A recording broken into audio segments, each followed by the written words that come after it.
Hi there, I'm Mary. And yeah, this story starts with a house, my house. I saved for years, bought it on my own. But when my parents found out I didn't buy it for my sister, they lost it. What came next? Fake documents, a GoFundMe scam. My niece left on my porch like some emotional ransom. They even toured the house behind my back before I ever saw it, all because I said no. But the worst part? It wasn't sudden. It was planned. How do you fight back when your own family rewrites the truth? Keep watching. I'll show you how. The moment I signed the papers, I thought I'd feel nothing but pride. I stood in the kitchen of my new home, alone, surrounded by empty space and the smell of fresh paint. The keys felt heavier than I imagined. Not physically, but something about that weight in my palm told me this wouldn't be just a milestone. It would be a line in the sand. I hadn't told anyone until it was done. After all the sacrifices, skipping vacations, driving the same beat-up truck for years, fixing cars with busted knuckles and grease-caked elbows, this was mine. Every tile, every wall, every damn creak of the floorboard was paid with hours of overtime and scraped knuckles, so I posted one photo, just one. A simple caption, "Finally home." Within 10 minutes, my phone lit up like a Christmas tree. Notifications, calls, one from Mom. At first, I thought maybe she'd surprise me. Maybe, just this once, she'd say, "I'm proud of you." Instead, her voice dropped like a stone in my stomach. "You bought a house without even thinking of your sister?" she asked, skipping past hello, past congratulations, past anything human. I blinked, walking from the kitchen to the small sunlit living room, phone pressed to my ear. "I'm sorry, what?" "You know Noreen's been struggling. Rent is insane these days. And you go and drop a down payment like it's nothing? How do you think that makes her feel?" I didn't say anything. My mind was still trying to recalibrate. Was she serious? "You could have at least thought of sharing," she went on. 3 bedrooms? What are you going to do with all that space? You don't even have a family." And there it was. That knife, clean and quick. You don't even have a family. I could have reminded her that I'd been helping her and Dad cover utilities since I was 20, that I'd paid Noreen's car note twice without complaint, that I worked through pneumonia one winter to keep the shop running. But none of that ever seemed to matter. I wasn't the golden child. I was the reliable one, the backup plan, the one who handled things while Noreen spiraled. When I didn't answer, she doubled down. "Look, honey, no one's saying you can't have your own space. But you know your sister needs stability. You can't seriously expect her to find her own place right now, can you?" "She's 34, I said finally. My voice came out flat. "She's not a child. She's going through a rough patch. She's always going through a rough patch." The silence on the line stretched, then cracked. "You don't mean that," she said sharply. "I do," I replied. "I meant it 5 years ago, and I mean it now. You've changed, Maris. You used to care." I looked around the living room. Light poured through the big bay window. I saw a future here. Quiet mornings, meals cooked without chaos, the rare calm of finally choosing myself. "I still care," I said softer. "Just not in the way you expect." She scoffed. "This family bent over backwards for you." "Did it?" I asked, because I remember working double shifts while Noreen was backpacking through Europe. I remember eating ramen while she got new outfits for every season. Her breath hitched. "That's not fair. What's not fair is acting like this house belongs to anyone but me." Another silence. This one longer. Then a click. Call ended. I didn't even look at the screen. I just stood there, staring out the window like the trees outside might offer answers. That night, I lay awake on a cheap mattress placed directly on the floor. No bed frame yet. I scrolled through text after text. Dad hadn't messaged, but I could see he'd read everything. Noreen hadn't said a word, which in her case meant something was coming.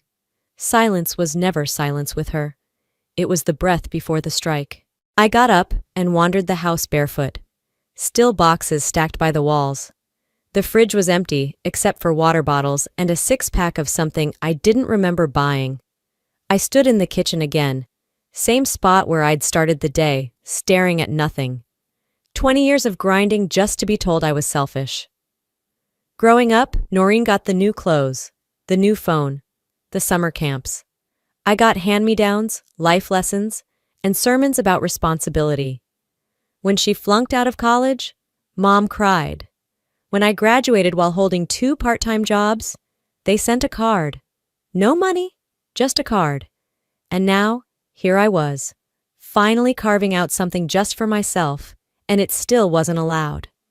I tried to sleep, but my mind wouldn't shut up. Their voices played on loop. She needs help. You used to care.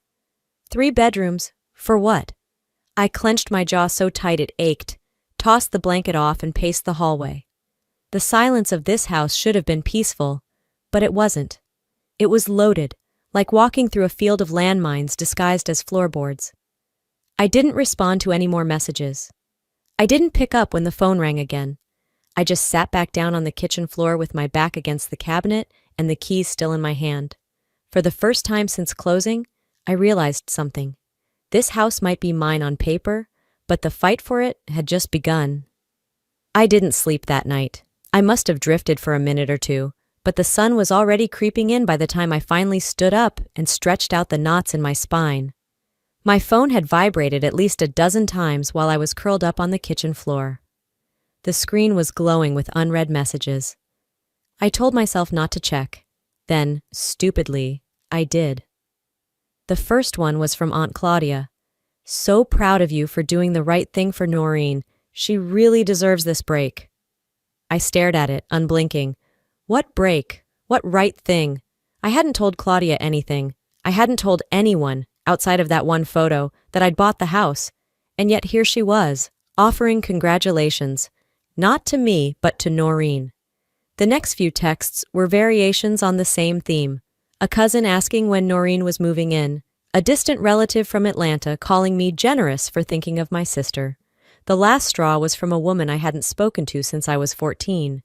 Your mama raised a fine girl. Family always comes first. Noreen's lucky to have you. I set the phone down like it had just bitten me. I walked to the living room window and stared out at the quiet street. Everything outside was calm, trees shaking off last night's breeze. But in my chest, something was unraveling fast. This wasn't some casual misunderstanding. This was a story, crafted, circulated, and apparently believed. And it didn't come from me. A few minutes later, the phone rang again. I should have let it go to voicemail, but I didn't. Morning? Came my father's voice, measured, calm, calculated. Did you know Mom told people I bought this place for Noreen? A pause, just long enough for him to think. People talk, Maris. She might have mentioned something, but she didn't mean harm. She told Aunt Claudia I was gifting it to her. Well, if that's what ends up happening, what's the big deal? I almost dropped the phone. It's not happening, I said, slow and sharp. I bought this house for me, with my money. My name's on every document. There's no gifting anything. You wouldn't have gotten that far if we hadn't stepped in when you needed it. And there it was. I've paid you back for that training course 5 times over. He didn't deny it, just shifted. You think we wanted to help only to be thrown aside later? We invested in you because we believed in you. And now your sister needs someone to believe in her. That's not an investment, Dad. That's a transaction. And I don't owe anyone a house. You're missing the bigger picture here, sweetheart. Family isn't about owing or debt. It's about stepping up when it matters. You mean when it's convenient for everyone else? His voice dropped a little, into that low, disappointed tone he used when I didn't clean up as a kid. You're better than this. I hung up. Not slammed, not rage slammed, just tapped the red circle like pressing stop on a movie I didn't like. I tossed the phone on the couch and paced the living room.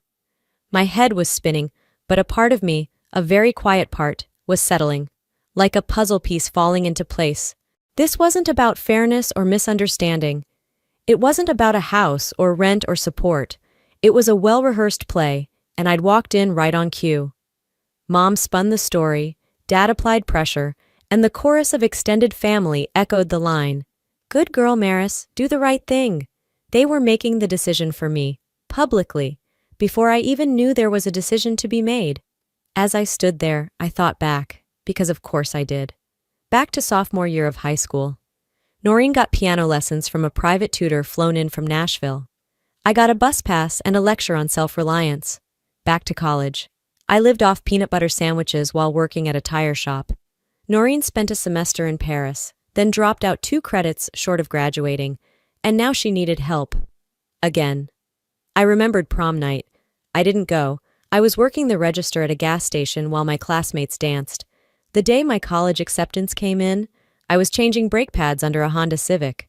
I didn't complain, not once, but they always told me I was strong, while Noreen was sensitive, vulnerable, going through a phase. Back then, I thought I was the lucky one. I told myself being the dependable daughter meant they trusted me more. Now, standing in the living room of a house I bought and was apparently about to give away, I saw it differently.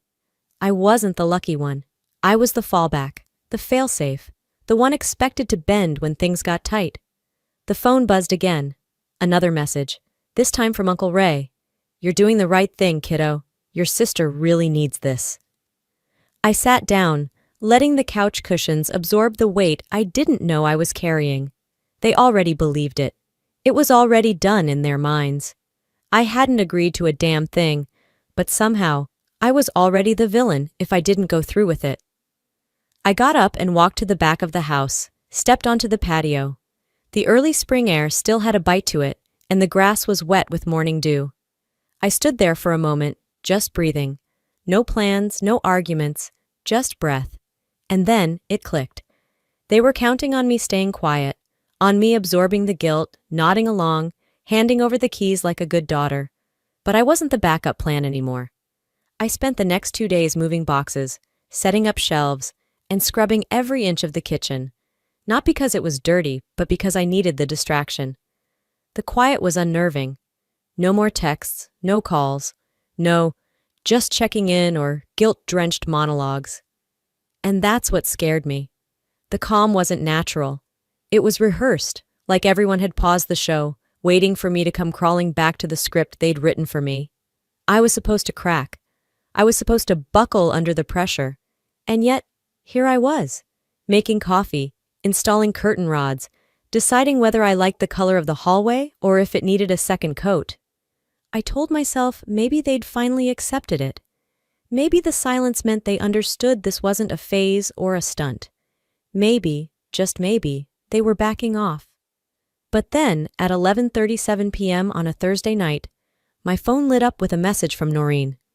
"I can't take this anymore. Maybe it's better if I'm just gone." Just gone. I stared at the words. No follow-up, no explanation. Just those 10 soul-piercing words. I read it twice, then a third time. My thumb hovered over the screen, unsure what to do. Was she okay?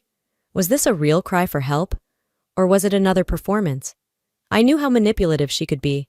I'd lived through it. I'd cleaned up her messes. I'd taken the blame for things she did without hesitation. But this was something different. Or at least it looked different. I paced the living room barefoot, one hand in my hair, the other still holding the phone.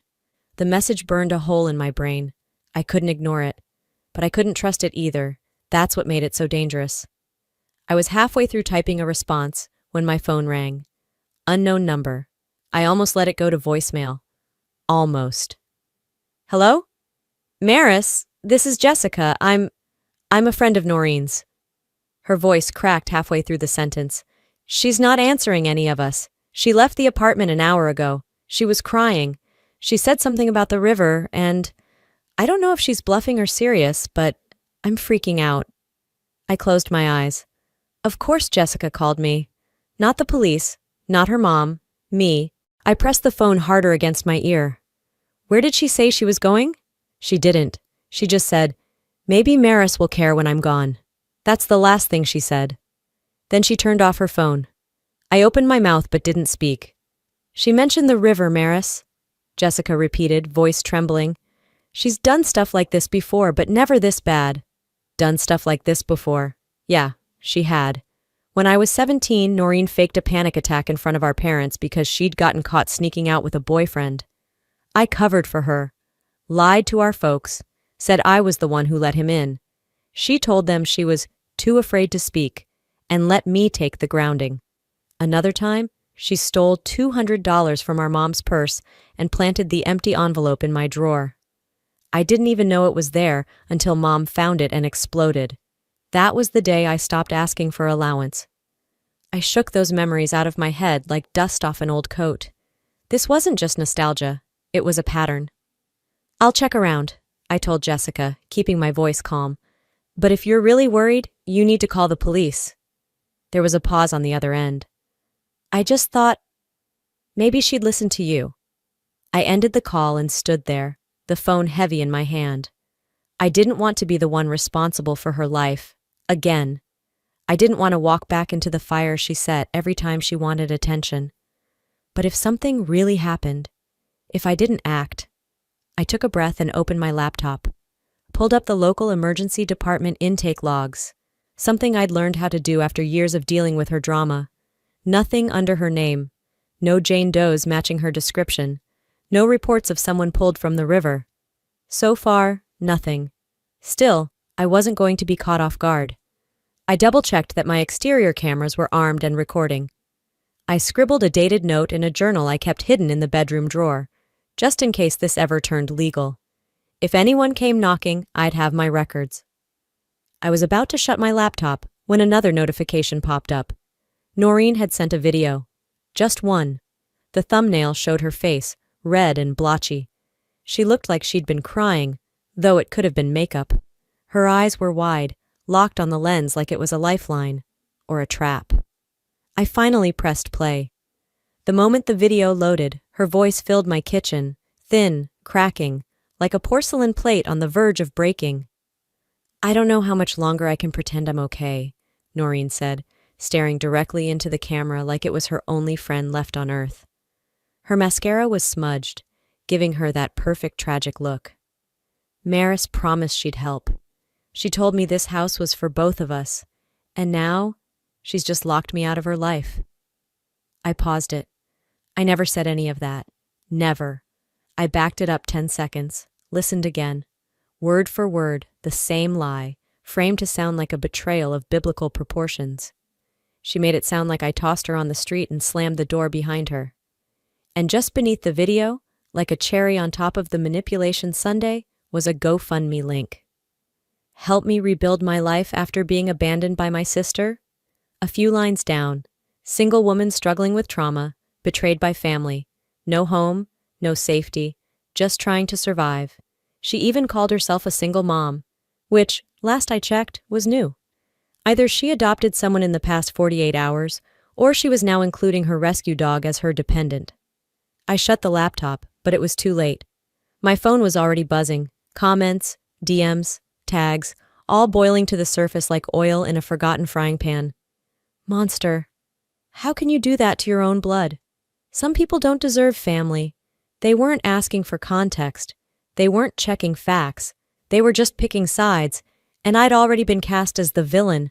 My notifications kept pouring in, each one like a slap across the face. I scrolled down and saw someone from high school, Melissa Darnell, comment, "Karma comes fast. Always knew Maris had a mean streak." I hadn't talked to Melissa since junior prom, and suddenly she had a front row seat in my personal disaster. I wanted to scream, or maybe disappear, but I did neither. Instead, I got dressed and headed to the garage. My shop had always been my escape, just metal, grease, and tools that didn't lie. I parked out back, walked in through the service entrance, and was greeted with the warm buzz of fluorescent lights and the smell of fresh oil. It was early, and only Dante was there, wiping down the front desk. He gave me a nod. No words. He knew. "You saw it?" I asked. He nodded again. "Don't mean it's true." I forced a half smile and stepped into the break room, setting my keys on the counter with more force than needed.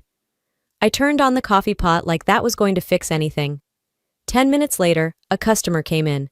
Middle-aged woman, maybe 55, gray sweater, pleasant face.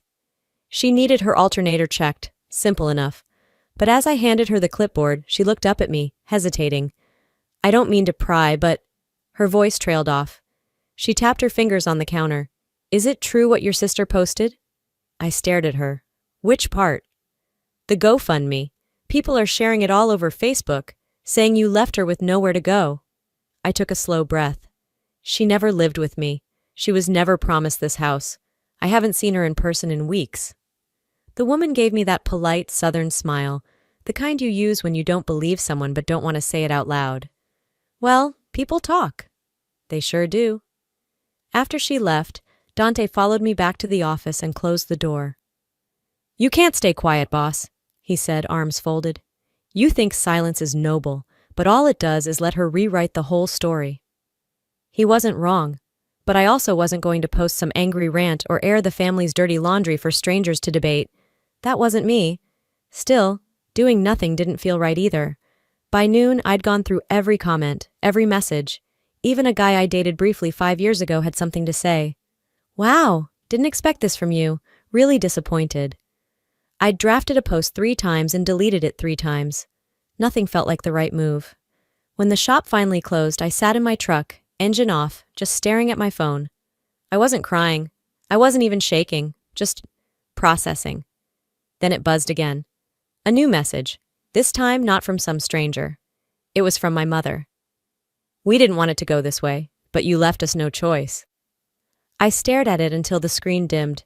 They were just getting started. I didn't sleep that night. My eyes were open, fixed on the ceiling like it might offer answers. My phone buzzed again around 6:30 a.m., but I didn't even look at it. I wasn't in the mood for another stranger calling me heartless or selfish or cold. I finally got out of bed and shuffled into the living room, still in the old hoodie I'd worn to the shop. The sun had barely crept up over the edge of the rooftops outside, casting long shadows across my hardwood floor. I made coffee I didn't really want, toast I barely ate. When I heard the knock at the door, I thought, half hoped, it was Dante. It wasn't. It was the mail carrier. He held out a manila envelope, thick and sealed. "Certified," he said. "Needs a signature." I scribbled my name with shaking fingers, closed the door, and stared at the envelope like it might explode. It was from a law office. My hands turned cold. My stomach dropped like I'd swallowed a brick. I set it on the kitchen table and just walked away. Let it sit there for 3 hours while I tried to go about my day like it didn't exist. Folded laundry, cleaned the bathroom, answered a few customer emails. All the while, the envelope sat there like a ticking time bomb. Finally, around noon, I sat down, sliced it open, and pulled out the papers. Cease and desist. Accusations of withholding family property. Claims of emotional distress. Demands that I either resolve the matter privately or prepare for formal litigation. I laughed. A single, sharp exhale that didn't sound anything like amusement. Family property? Since when was something I paid for, sweated for, bled for, considered shared? They hadn't contributed a cent, not 1 dime, but here they were, acting like my independence was theft. And the kicker?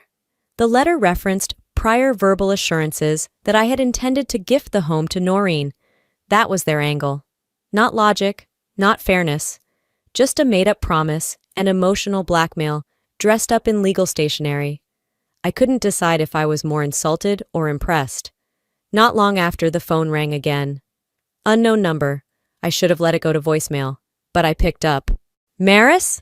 the voice asked. "This is Deacon Ellis from Hillgrove Community." I blinked. That church hadn't crossed my mind in over a decade. "Your mother reached out to us," he continued. "She's concerned, said you're going through something, said we should pray for you." I leaned on the counter, fingers gripping the edge. "Did she say what exactly I'm going through?" A beat of silence. Then, "She said you've lost your way." Lost my way. That's what they were calling it now. Standing up for myself was spiritual rebellion. Refusing to be manipulated was a moral crisis. "I appreciate your prayers, Deacon," I said, voice like ice. "But maybe next time you should ask both sides before you light a candle." I hung up without another word. It hit me then. They weren't just coming for my name. They were coming for my reputation. The legal threat was just one part. The smear campaign on Facebook, the sob stories to mutual friends, the calls to people I hadn't spoken to in years. It was all coordinated. They wanted to break me down from every angle, make me so ashamed, so isolated, that I'd fold out of sheer exhaustion. But I wasn't 17 anymore. I wasn't that girl standing in the hallway while my mom screamed about missing money I didn't take. I wasn't going to cry and confess to crimes I didn't commit. That afternoon at the shop, I pulled Dante aside. Look at this, I said, showing him the letter. He read it, frowning deeper with every line. It's garbage, he finally said. Nothing in here's enforceable.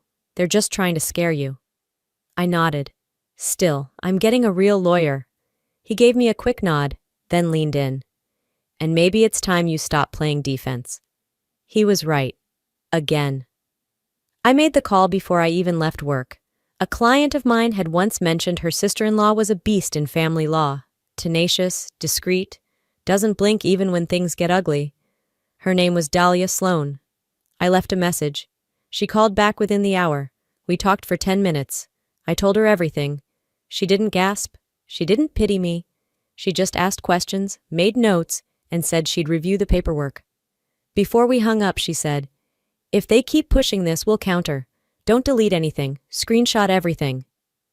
I felt like I'd finally inhaled after days of drowning. That night, I sat on the porch of my house with a glass of unsweet tea, watching the wind rattle the fence. I didn't feel like a victim anymore. Not exactly. I felt sharpened. The house lights were off inside, but I didn't want them on. I liked the darkness now. It made everything else easier to see. Then my phone vibrated again. Another message. This one was from my mother. "We did what we had to do. Noreen is fragile. You know this. We tried everything else. This was the only way left." I stared at it, reread it, then dialed. She picked up on the first ring. "Maris, if you think this will break me," I said, calm as stone, "you don't know me at all." She didn't say anything. "Here's how it's going to work," I continued. "If one more stunt comes out of that house, one more lie, one more threat, I will go public, with everything. Screenshots, messages, history. I will burn the illusion to the ground." "You wouldn't." "I would, and I will." I ended the call before she could answer. I didn't feel powerful. I didn't feel victorious. But I felt clean, like I'd finally stopped carrying their guilt like it was mine. Just before I turned in for the night, Dahlia texted, "We need to talk. The papers weren't filed by your parents directly. The claimant is listed as Noreen Fay." I stared at the screen, heart thudding. It wasn't them. It was her. The morning sunlight barely reached through the blinds when I pulled into the parking lot of the cafe where Dahlia had set up the meeting. I didn't bother ordering anything. I wasn't hungry, and I didn't come for small talk. She slid the folder across the table, her fingers brushing it with finality. "They don't have a case," she said. "I've looked at the claim line by line. It's emotional manipulation, not legal standing." I skimmed the contents again anyway. Emotional distress. Withholding family property.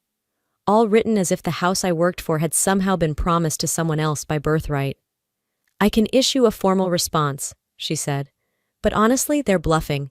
And poorly." I let out a slow breath. "Good, but I want it documented anyway. If this escalates, I want to make sure I'm not playing catch-up." Dahlia nodded. "Smart move." After we parted, I drove straight to the garage. It was late morning now, and Dante was already elbow-deep in a transmission. The place smelled like motor oil and steel. Familiar. Grounding. I hadn't even stepped into the office when I heard the knock. Sharp, irregular. I turned, and there she was, Noreen. Hair messy like she'd just rolled out of bed, wearing oversized sunglasses and clutching a duffel bag like it was a lifeline. My breath caught, not in panic, but in sheer disbelief. "Just a few nights," she said, loud enough for the two customers in the waiting area to hear. "Till I figure something out." Heads turned. I blinked. "This isn't the place, Noreen." Her lower lip quivered. "Where am I supposed to go?"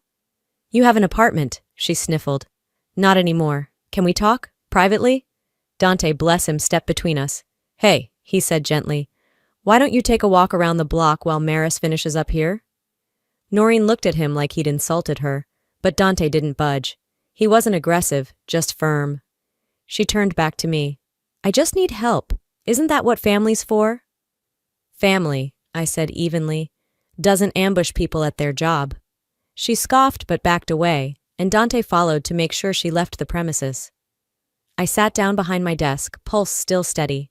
That hadn't been a breakdown. It was a performance. A public plea meant to make me look heartless if I refused. A classic Noreen move. Swap private shame for public sympathy. The day blurred by. I buried myself in engine diagnostics and invoices, anything to block out the chaos. When evening came, I grabbed takeout and headed home, ready for silence. What I got instead was a scene out of a movie. On my front porch sat a child-sized stroller, a suitcase, and Liam, her toddler, asleep in a car seat, bundled in blankets. A note was taped to the handle. "I'm trusting you to do the right thing." My chest tightened, not from panic, but rage. I scooped up Liam gently and brought him inside, placing him on the couch and locking the door. Then I stepped back out and stared at the suitcase like it was radioactive. She left him here, without calling, without warning, just dumped him at my door like a stray cat. Not even a text. This wasn't about needing help. This was a hostage negotiation. I checked my security camera feed to confirm what I already knew. She'd parked down the block, walked up quickly, then walked away without looking back. No one forces motherhood onto me. Not like this. I turned the porch light off, shut the curtains, and picked up my phone. The police weren't getting called for drama, but I was filing an official incident report. I wanted it on record that this was not abandonment I'd agreed to. If she twisted the story again, I'd have proof. The dispatcher was calm. I gave them my name, the details, asked for a report number. No drama, just procedure. When I hung up, I locked every door, checked the baby monitor I'd set up using my old tablet, and sat at the kitchen counter. Then I opened a blank email draft and typed, "To whom it may concern." They'd tried pity, they'd tried shame. Now they'd tried bait. Enough. The next morning started quiet. Too quiet. The kind of quiet that didn't feel like peace. It felt like the deep breath before a punch. I was at the kitchen counter with coffee gone cold when Dahlia texted. It was a screenshot. "Tell me this isn't real." Attached was a PDF, a scanned document titled Family Investment Agreement. It looked like a contract, dated 2010, signed by my father, claiming that he had invested $18,000 into my business as a family trust extension, entitling the family to 35% of any properties acquired with profits from the shop. I nearly dropped my mug. He never gave me a cent. Not in 2010, not ever. I built my garage on blood, sweat, 2 credit cards, and a truckload of debt. I didn't even break even until 2014.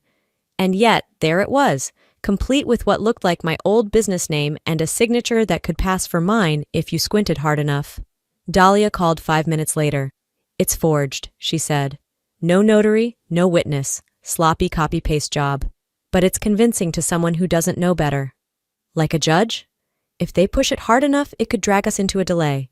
Maybe even mediation. It muddies the water. I nodded, even though she couldn't see me. Then we clear the water. I saved the file, logged the timestamp, started documenting everything. By mid-morning, my phone buzzed again, this time with Facebook notifications, dozens of them. My cousin Brandy had shared the GoFundMe. Can you believe this? Abandoning her own sister, unreal. Dozens of comments followed. She always thought she was better than the rest of us. Bet she forgot where she came from. Sad when money makes you heartless. Some defended me. Others said they were praying for my family. One even messaged me privately, saying they hoped I found healing, like I was the one who broke everything. I didn't respond, but I did drive, not aimlessly, not to cool off, to their house, the house I grew up in, now more symbol than home. I parked halfway down the block, took a breath, and walked up the driveway like I had a mission, because I did. Mom opened the door. Her eyes narrowed, but she stepped aside. Dad stood in the hallway, arms crossed like he'd been waiting to play referee. "You shouldn't be here," he said flatly. "Too bad." Mom folded her arms. "Are you happy now, making a spectacle of this?" "You forged a document," I said, holding up the printout.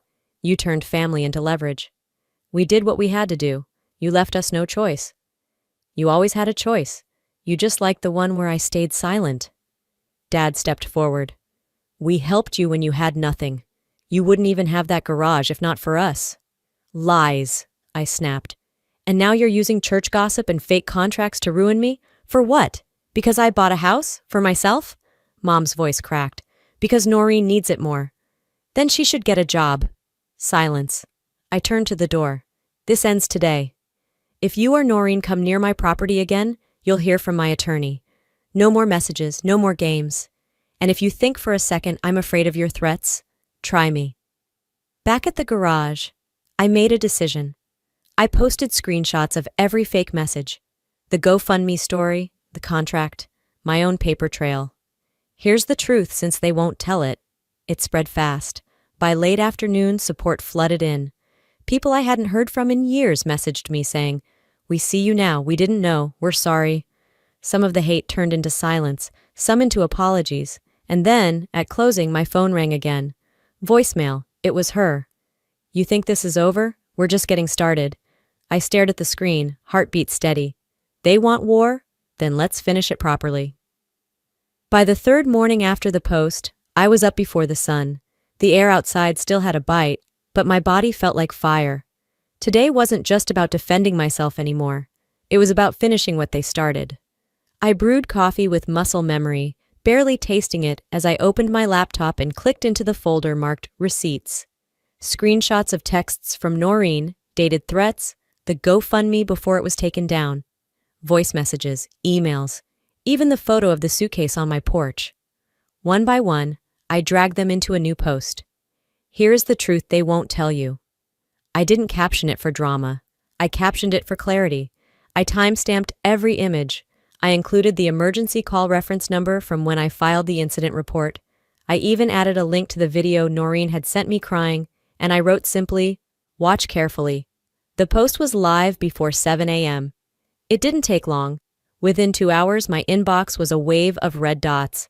Comments poured in, friends, strangers, people who had initially believed the GoFundMe story now apologizing. Some who had donated asked where they could report it. The fundraiser collapsed by noon. GoFundMe removed the page, citing misleading content. I didn't feel joy. I felt cold relief. After lunch, I had a legal appointment at the courthouse downtown. Dahlia met me outside, holding a manila envelope and a look that said, "You were right." Inside were printed responses from opposing counsel. Still nothing official, no court filing. Just more threats masked as negotiations. We reviewed strategy over cheap coffee in the law library, going over timelines and possible restraining orders. As we were finishing up, someone called my name. "Maris?" I turned to see a man in a navy blazer. I didn't recognize him immediately. "Eric Phelps," he offered, extending a hand. "Real estate agent. I showed a house to your folks and sister a few months back, out in the West End, brick ranch style." My mouth dried. "You mean this house?" He blinked. "Yeah, I think so. She said you were the buyer they had lined up, that the family was helping her move in soon. I only realized later when I saw your name on the deed." I nodded slowly. So they'd planned this. Long before I even toured the house myself, they'd walked through it like they already owned it. Like it was a done deal, a foregone conclusion. They never saw me as separate from their needs. I wasn't a person. I was a piece of the plan. Dahlia looked over and said softly, "That changes everything." Back outside, the sky was cloudless and sharp blue. I sat on the courthouse steps for a long while, letting the wind hit my skin. I wasn't angry anymore. Not really. I was finished. Done trying to earn their respect. Done playing the good daughter. Done hoping they'd ever see me outside of the box they stuffed me into. By late afternoon, I was home. I pulled into my driveway just as the sky turned gold at the edges. There was a kind of stillness that didn't feel empty anymore. It felt earned. My phone buzzed in the cup holder. Voicemail. It was Dad. "We did what we had to do. We still expect you to come to Sunday dinner." I didn't answer his call. I just walked inside, my house, my rules. 1 week passed. The chaos settled not with a bang, but with an echo. I wasn't checking my phone every 5 minutes anymore. I wasn't refreshing Facebook to see if someone else had posted something new, something cruel. I let it all slow down, finally. The air around me was still, like Knoxville had taken one deep collective breath and held it. The post I shared? It was still out there. Not viral anymore, but it had done its job. People weren't debating my sanity in comment threads now. They were sharing their own stories. Siblings who stole inheritances. Parents who played favorites. Women like me, middle-aged and exhausted, trying to set boundaries that never seemed to stick. I received a message from a woman in Ohio. You don't know me, but I read your story. I left my family 3 years ago and never looked back. You're not alone. Another came from a young guy who said, I wish my mom had protected herself the way you are. Thank you for showing me what strength looks like. I didn't respond to most of them. I just read, sat with them, let the kindness settle in, like sun warming through a window. Midweek, Dahlia called. Noreen's lawyer just filed a motion to drop the claim, she said. It's over, Maris. No more case, no more threats. I was sitting at my kitchen counter with a mug of peppermint tea when she said it. I didn't cheer, I didn't cry, I just said, okay. It was the kind of okay that wasn't meant to comfort. It was closure. Clean. Simple. Later that day, Dante stopped by my office at the garage. He leaned against the doorframe, arms folded, his expression unreadable. You hear about Noreen? I shook my head. She applied to the new position over at Ormond's. Didn't get it. Word around town is, her name doesn't carry the same sympathy it used to. I didn't comment. I didn't have to. Let people believe what they needed to believe. Another mechanic, Alicia, mentioned someone from the old church asked about me. Curious, quiet, tentative. I imagined their potlucks and whispered prayers, their attempts to reframe the mess into something manageable. We hope her heart softens, they'd probably say. Mine hadn't hardened. It had clarified. That evening, I opened the windows and began repainting the smallest bedroom in the house. The one that had been a dusty makeshift storage room for boxes I hadn't yet unpacked. I chose a pale gray blue, something calm, something new. With each brushstroke, I felt something shake off, a layer of old expectations, a film of guilt, the idea that I had to earn peace by pleasing everyone else. By the time I rinsed out the brushes and packed away the tarp, the sun had dipped low, casting golden ribbons across the hallway floor. The silence in the house didn't press down anymore. It lifted. I showered, changed into a soft tee and leggings. No plans, no noise. Just a book waiting on the table, and a glass of Pinot chilled in the fridge. As I reached for the glass, my phone buzzed once. Voicemail. I knew before I even checked that it was her. Mom. Her voice was flat this time, measured, practiced. Hi, sweetie. We're still doing dinner Sunday, just family, no drama. We'd really like to see you. She paused for a beat, then added, You don't have to bring anything. I let the voicemail play out in full, then hit delete. No more messages. No more soft hooks meant to reel me back in with nostalgia and obligation. I placed the phone face down on the counter and stepped out onto the front porch. The wind was light. The evening air smelled like honeysuckle and cut grass. Somewhere in the neighborhood, a dog barked once and then went quiet. I sat on the swing, legs tucked under me, and looked out at the street. No one parked across the road. No strange shadows on the security feed. No suitcases left on my porch. Just stillness. My stillness. I didn't need their apology. I didn't need them to understand. I didn't even need justice, not really. What I needed was space, and I gave that to myself. You know, for the longest time, I believed setting boundaries made me a bad daughter. But here's what I've learned. Protecting your peace isn't selfish. It's survival. There's nothing noble about letting yourself be consumed by guilt or manipulated by the people who claim to love you. Love doesn't come with contracts. It doesn't twist your story or weaponize your silence. And if this journey taught me anything, it's that healing sometimes means walking away, even from the ones who raised you. So let me ask you, have you ever felt like the backup plan in your own family? Like your needs were always negotiable, but theirs were law? Tell me below. Share your story, your city, or just drop A if this hit home. If this video moved you, even a little, comment 1, so I know you're out there. And if it didn't, tell me why.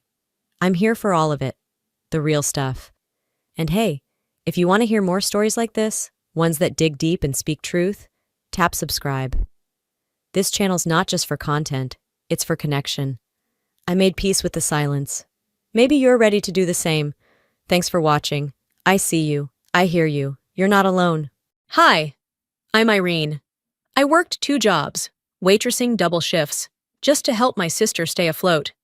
But then she showed up at my job, called me a lowlife in front of a packed restaurant, and walked out like I was nothing.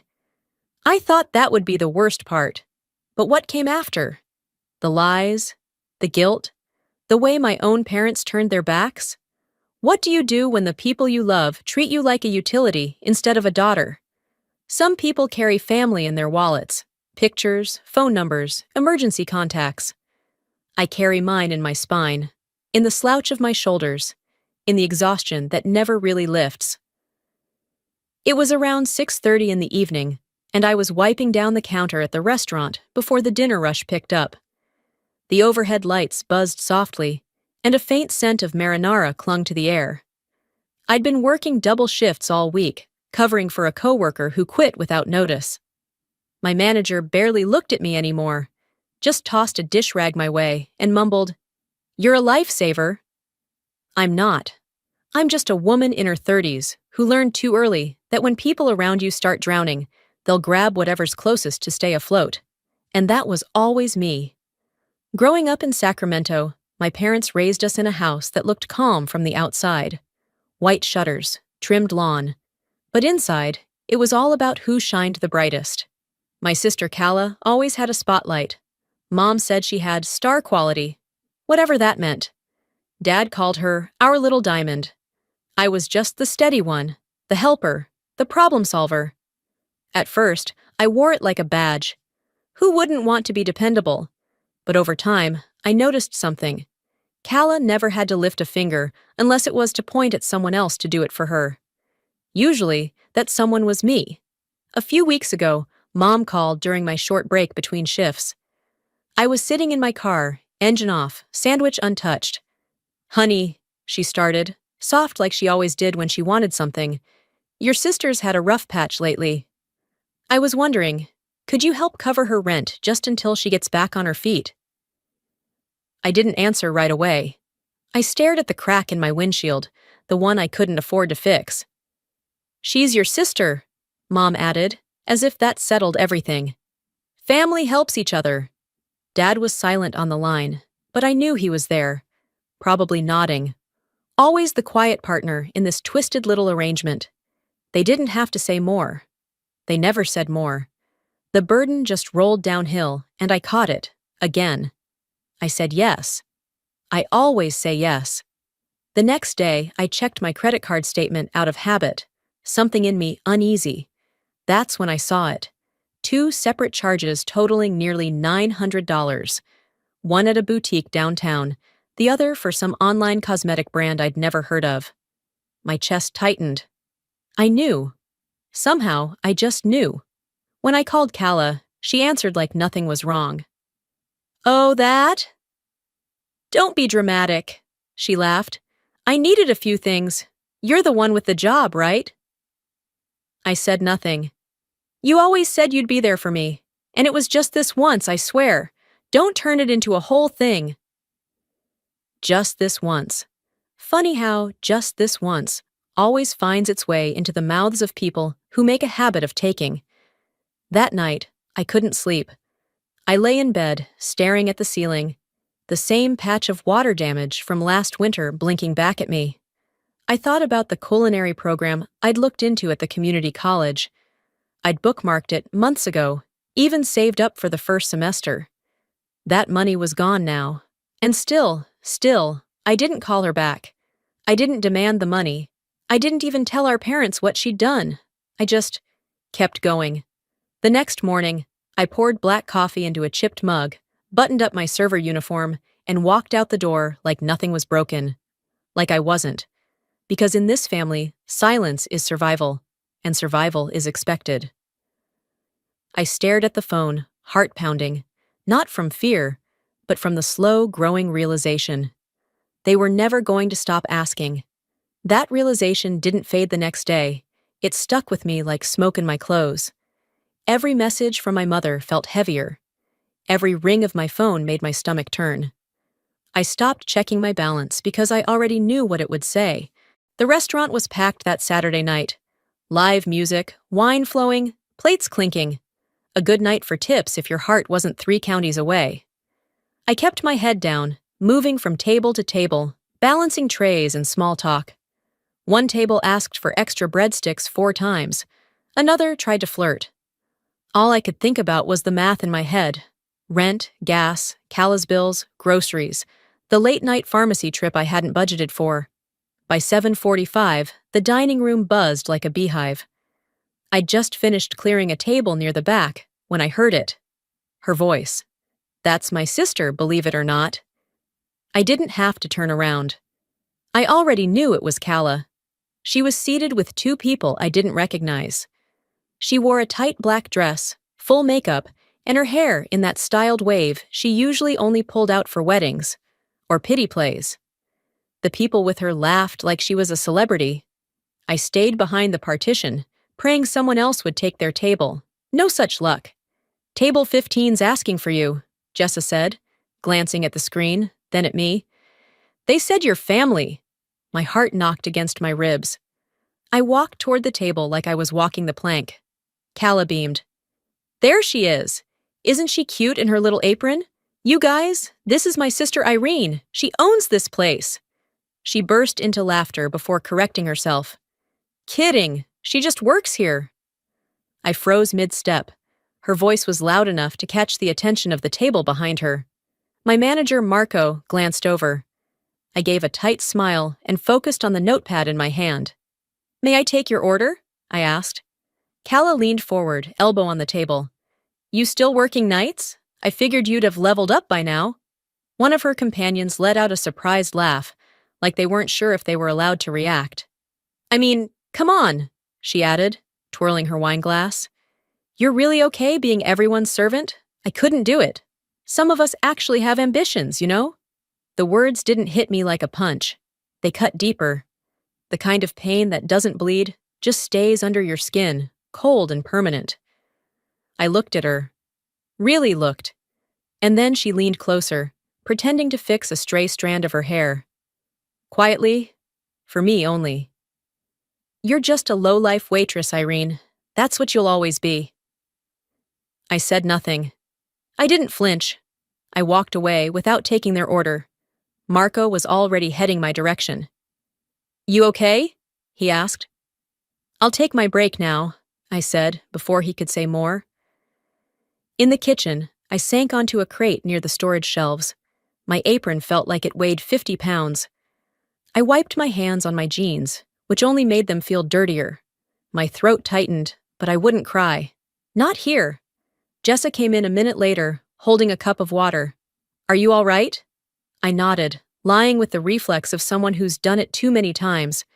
Just got dizzy for a second. She didn't press. The rest of my shift blurred.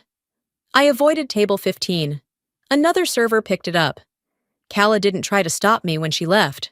No wave, no thanks. Just the sound of her heels clicking across the tile floor like nothing had happened. I left work after midnight. The air was crisp, finally cool after a hot day. I walked home. Didn't wait for the bus, didn't call a ride. I needed the silence more than I needed to sit. Her voice looped in my head. You're just a low-life waitress. It was one thing to be taken for granted behind closed doors. But this was different. I didn't cry when I got home. I didn't pour wine or call anyone to vent. I changed into pajamas, sat at the edge of my bed, and just stared at the floor. The clock ticked past 1:30 a.m. Somewhere deep in me, something cracked. Quietly, without ceremony. I couldn't keep letting her do this. And just like that, I knew. This wasn't the worst she could do. It was only the beginning.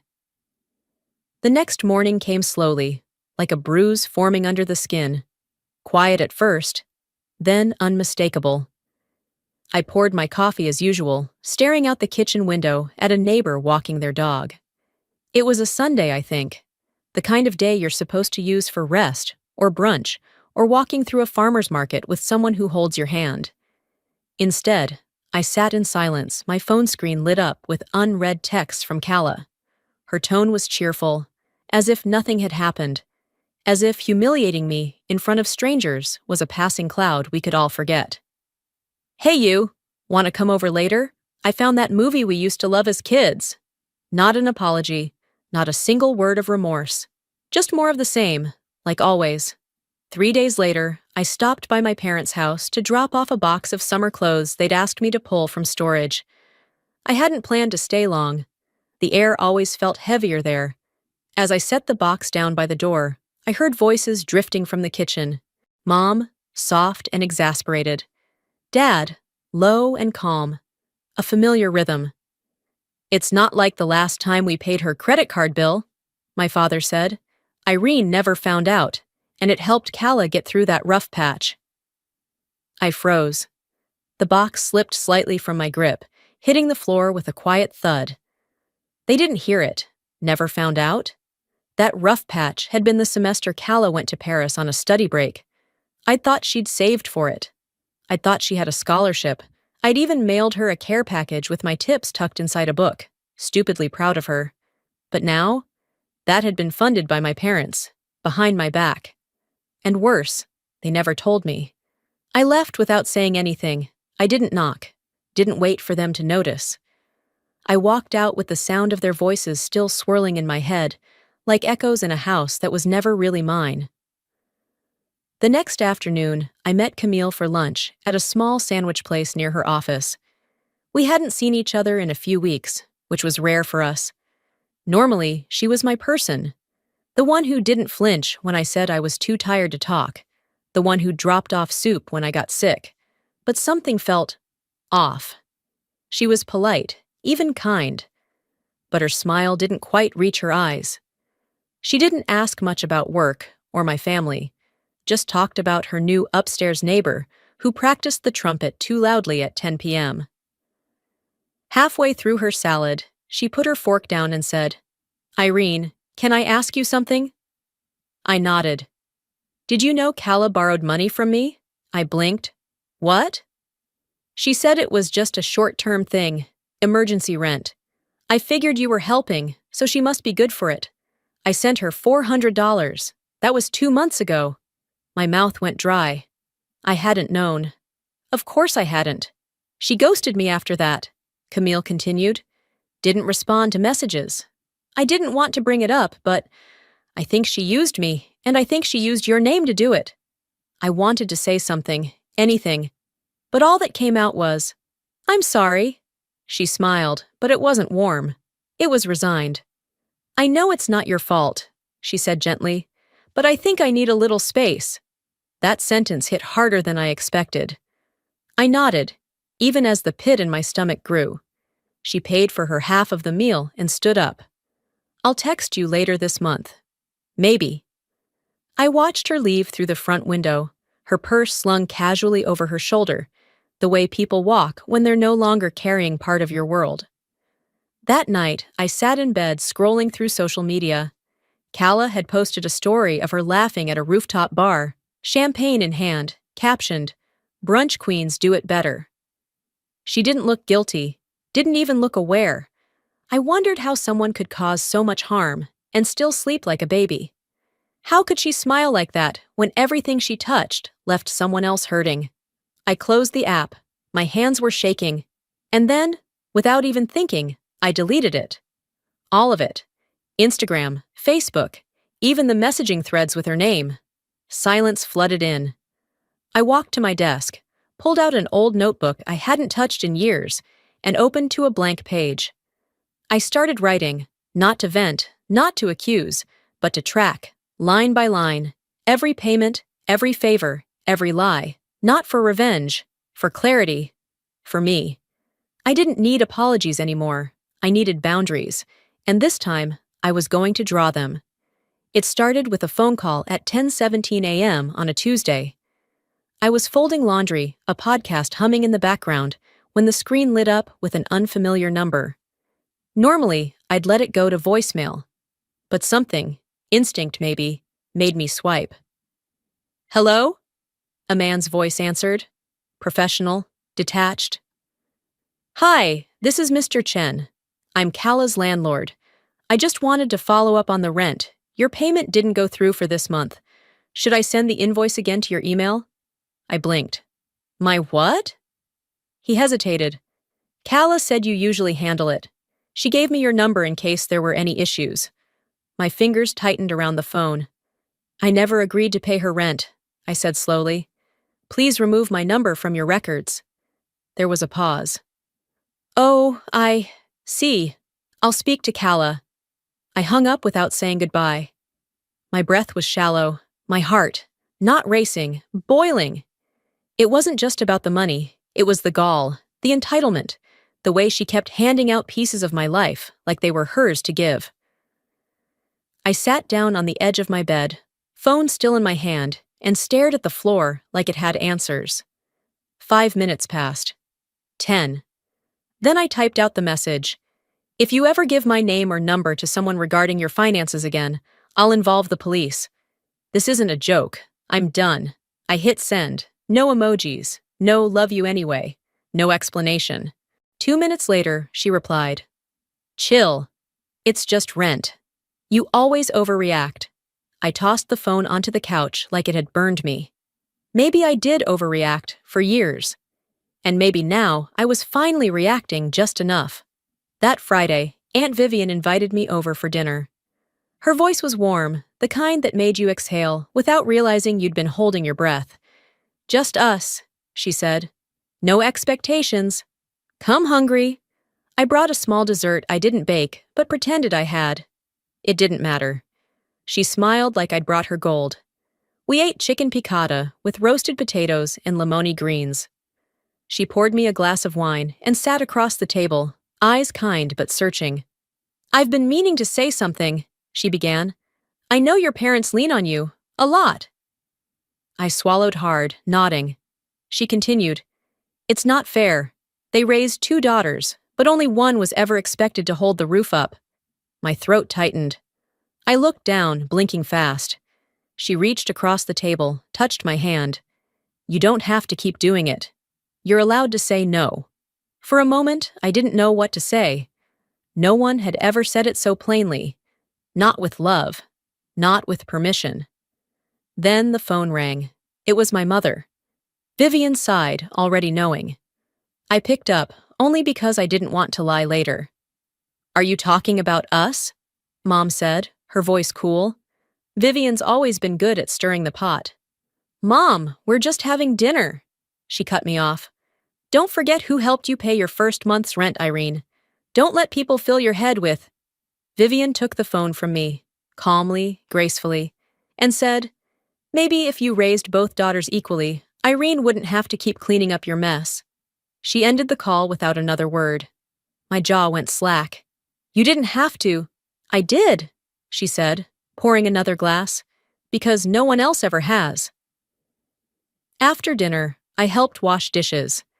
The silence between us was soft, not awkward.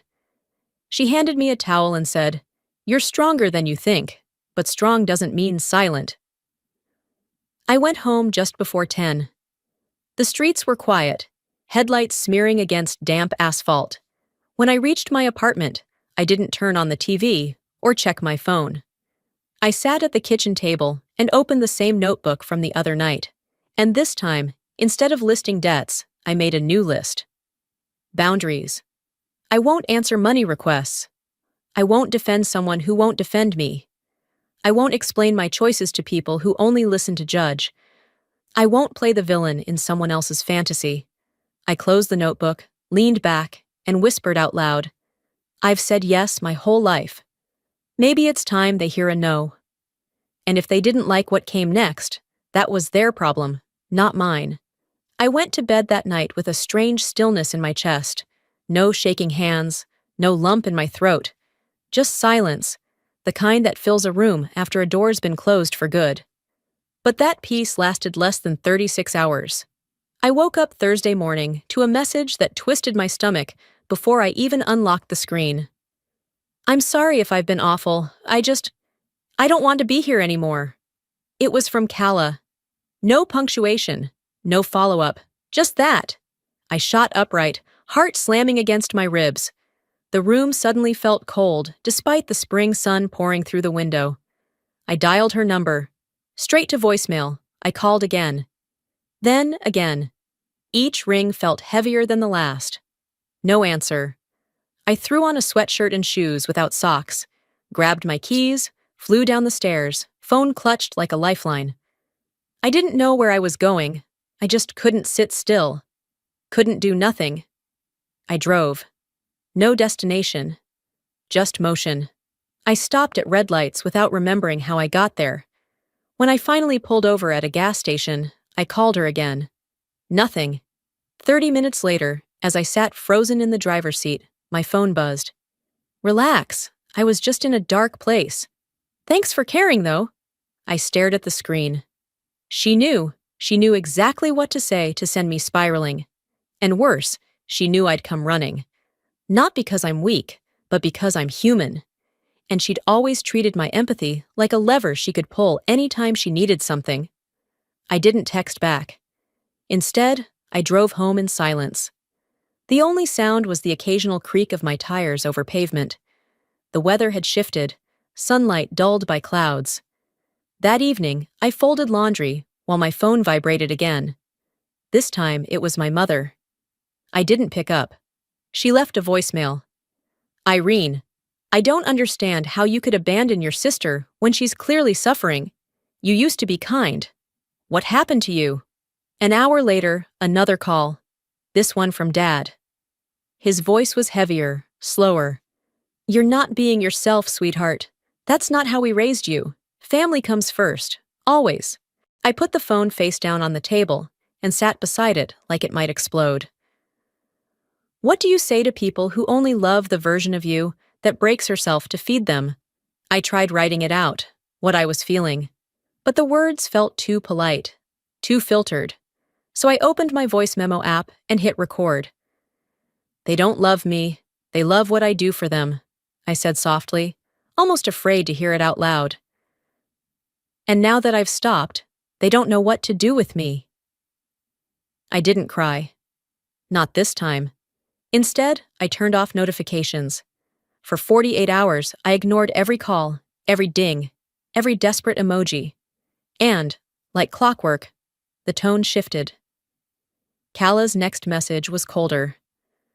So I guess you've decided you're better than all of us now. Good to know? Then another. I shouldn't have expected anything from someone who hides behind boundaries to justify being selfish. There it was. The final trick in the guilt playbook, turning blame into a weapon. But this time, it didn't land. On Sunday morning, I sat at the kitchen table, the same spot where I'd once listed boundaries. And I added one more. I won't be manipulated by fear, guilt, or shame. I opened a new message thread. Group text. Just family. I typed slowly, carefully, without rage, without apology. Effective immediately. I am no longer financially responsible for Kala. I will not respond to future requests or third-party pressure. I need space. I need peace. I hope you'll respect that. I read it twice, then hit send. The message went out at 9:04 a.m. I set the phone down, walked to the window, and pulled open the blinds. The sky was clearing, sunlight spilling through clouds like breath after holding it too long. My hands still trembled, but my breath? Steady. What I didn't know then was how far they go to break that peace. 3 mornings passed with no calls, no texts, no knocks. I started to think maybe the silence would hold. Maybe this time they'd heard me. Then, on a quiet Thursday afternoon, while I was walking home from a shift at the cafe, Jessa waved at me from across the street. She looked unusually hesitant, almost sheepish. Hey, she called out as we neared the corner. Weird question, but wasn't that vintage watch yours, the silver one? I swear I saw it on Resell Loop yesterday. My steps slowed. What do you mean? She pulled out her phone, scrolled, then turned the screen toward me. There it was. The vintage silver timepiece I'd spent 4 months saving for. The one I gave Kala on her birthday. The one she cried over, swore she'd keep forever. The tiny inscription still visible in the photo. For every second you dreamed out loud. Love, Irene. The ad was simple. No sentiment, no story. Used but elegant. $225 OBO. My stomach dropped. The world didn't tilt. It tightened. I didn't say anything to Jessa, just thanked her and walked away. I wasn't even mad, not in the hot, yelling way. It was colder than that. She hadn't just taken money. She sold the only thing I gave her from the deepest part of me. She didn't sell the watch. She sold my love. That night, it rained in Sacramento. The soft kind that only hits your windows, not your roof. I made a simple dinner, nothing fancy. Ate alone. Was halfway through washing the dishes when I heard it. Banging. 3 sharp knocks on the front door. Then another 2, faster. I froze. Dish still in hand. I walked quietly toward the peephole. It was Calla. She stood in a white coat, makeup smeared just enough to suggest chaos, but not enough to hide the designer dress beneath it. "Irene!" she shouted. "Open the door!" I didn't move. "I know you're home. I saw your light. Come on!" I slipped the chain lock across and opened the door just a few inches. "What do you want?" I asked. Her eyes flared. "I need a place to crash, just for a couple nights. I got kicked out." My voice stayed low. "You still have that coat and a Louis Vuitton bag. God, is this about appearances now? You think I'm not struggling just because I don't look like it?" I didn't answer. She pressed harder. "You need to let me in. You're my sister. I have nowhere else." I shook my head. "You made this bed, Calla. Don't act shocked, it's cold." Her voice sharpened.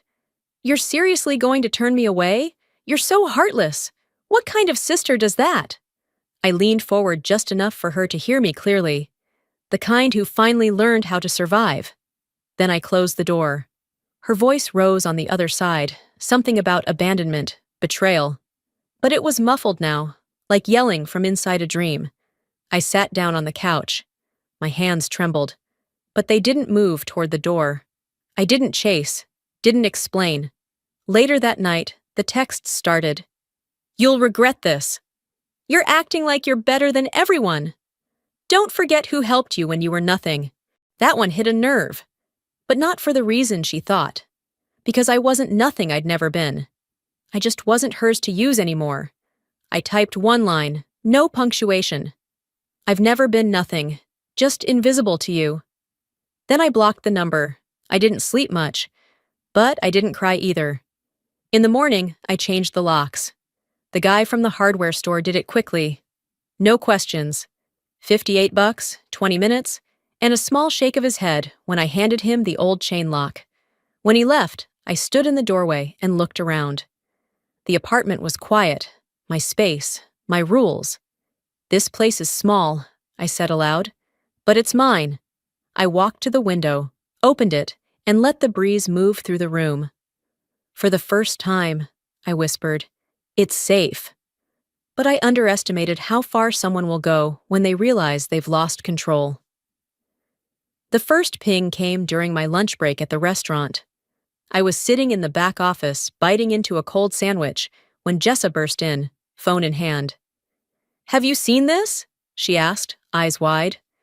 I wiped my hands on a napkin. "Seen what?" She handed me the phone without another word. The screen lit up with an anonymous Instagram post. "Imagine being abandoned by your own sister while struggling with depression. I had to sleep in my car while she blocked my number. I still love her, but she made me feel like nothing." Below the text was a blurred photo of what looked like the front steps of my apartment building. The caption ended with a heart emoji. I scrolled. Hundreds of likes, dozens of comments. "You're so brave." "She'll regret it one day. Blood doesn't mean anything to some people. Praying for you, whoever you are." But I knew who it was. No name, no handle to trace. But I knew. Calla. Jessa hovered. I didn't want to assume, but it kind of sounded personal. I nodded, feeling a cold flush spread through my chest. "It is." Back out on the floor, the shift moved like molasses. One customer I used to serve every Thursday wouldn't meet my eyes. Another, a woman who always asked for me, requested someone else. Whispers trailed behind me, like steam rising off a hot plate. And when I finally checked my phone again at closing, the DMS had started rolling in. "You could have saved her life. You're a monster." Some people don't deserve family. I didn't reply. To anyone. I went home that night with my jaw clenched so tight, my teeth ached. I sat at my kitchen table, stared at the dim light flickering through the blinds, and tried to steady my hands. What did I expect? That Calla would give up quietly? That setting boundaries would be enough? She didn't want distance. She wanted war. But this time, I wasn't going to crawl into silence. I opened my notes app and wrote, "There's a difference between helping and being used. I chose to live. And no one gets to shame me for that." I read it 3 times. No edits, no filter. Then I posted it, on my own page, with my own name, and let the world read it how they wanted. The first comments trickled in. A few vague subtweets from cousins I hadn't heard from in months. But then something shifted. Aunt Vivian replied, "You did the right thing. Don't let their noise drown your truth." Another message came from Camille. I saw the post. "I'm proud of you, and I'm still here." My shoulders loosened, just a little. That night, the wind picked up again outside. Rain tapping faintly at the window, like it was trying to be gentle with me for once. I was mid-dishwashing when my phone lit up again. Calla. "So now you want a public pity war?" I stared at the screen, took a breath. Typed back. "You fired the first shot. I just stopped running." I didn't wait for a reply. I powered off my phone, wiped my hands dry, and leaned against the counter. No more hiding. No more guilt blankets wrapped in apology. Because if this was war, I was finally ready to win on my terms. Winning, it turned out, didn't come with applause. It came with silence. After my post, the social storm quieted, but not in a way that felt victorious. Just still. Like everyone had taken a collective breath and chosen not to exhale around me. A few friends didn't reply to my texts anymore. Camille canceled our usual brunch, no explanation. Even my manager, who used to greet me every shift with a smile and a joke, cut my hours without a word. "It's just scheduling," she said, but I saw the way she looked at me now, like I carried something contagious. It was Calla's real gift, not the drama, not the insults, the aftermath, the erosion. She'd always been good at leaving scars where no one could see them. I spent most of that week inside. Curtains drawn halfway, meals kept simple, phone notifications off.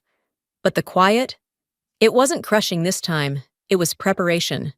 Then came Aunt Vivian's call on Saturday morning. "We're doing a small cookout, family only," she said, her voice light. "You don't have to come, but you deserve to show your face." I hesitated. "People will stare," I said. She didn't argue. "Then stare back. You don't hide from shame you didn't earn." Sunday afternoon came faster than expected. I put on a soft sweater, jeans that fit just right, and pulled my hair into a low knot. Nothing fancy, just clean and confident.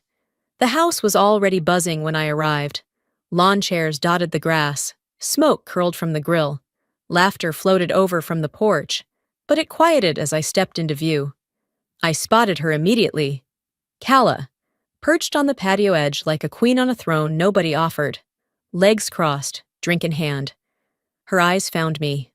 Cold, unblinking. My mother stood beside her, jaw tight. My father? Sipping lemonade, avoiding eye contact like it might bite him. I nodded at Aunt Vivian, who smiled softly. Brave, I thought. Her, not me. Then it happened. Calla's voice rang out, just loud enough for everyone nearby to hear. Even now, she's the victim. She always wanted people to pity her. The words hung in the air like wet laundry, heavy and humiliating. I didn't flinch. I walked toward her, each step measured, the grass crunching under my shoes like it knew something sacred was ending. When I reached her, I didn't raise my voice, didn't point a finger. I just looked at her and said, "No." I just wanted to stop bleeding for someone who wouldn't even say thank you. The yard stilled. A cousin near the grill clapped once, twice, then stopped. No one else moved. I turned to Miriam, who stared at me like I was a stranger. Maybe I was. Then to Ronald, who shifted his weight and looked past me. "I won't keep giving you a daughter to sacrifice," I said quietly. "Not anymore."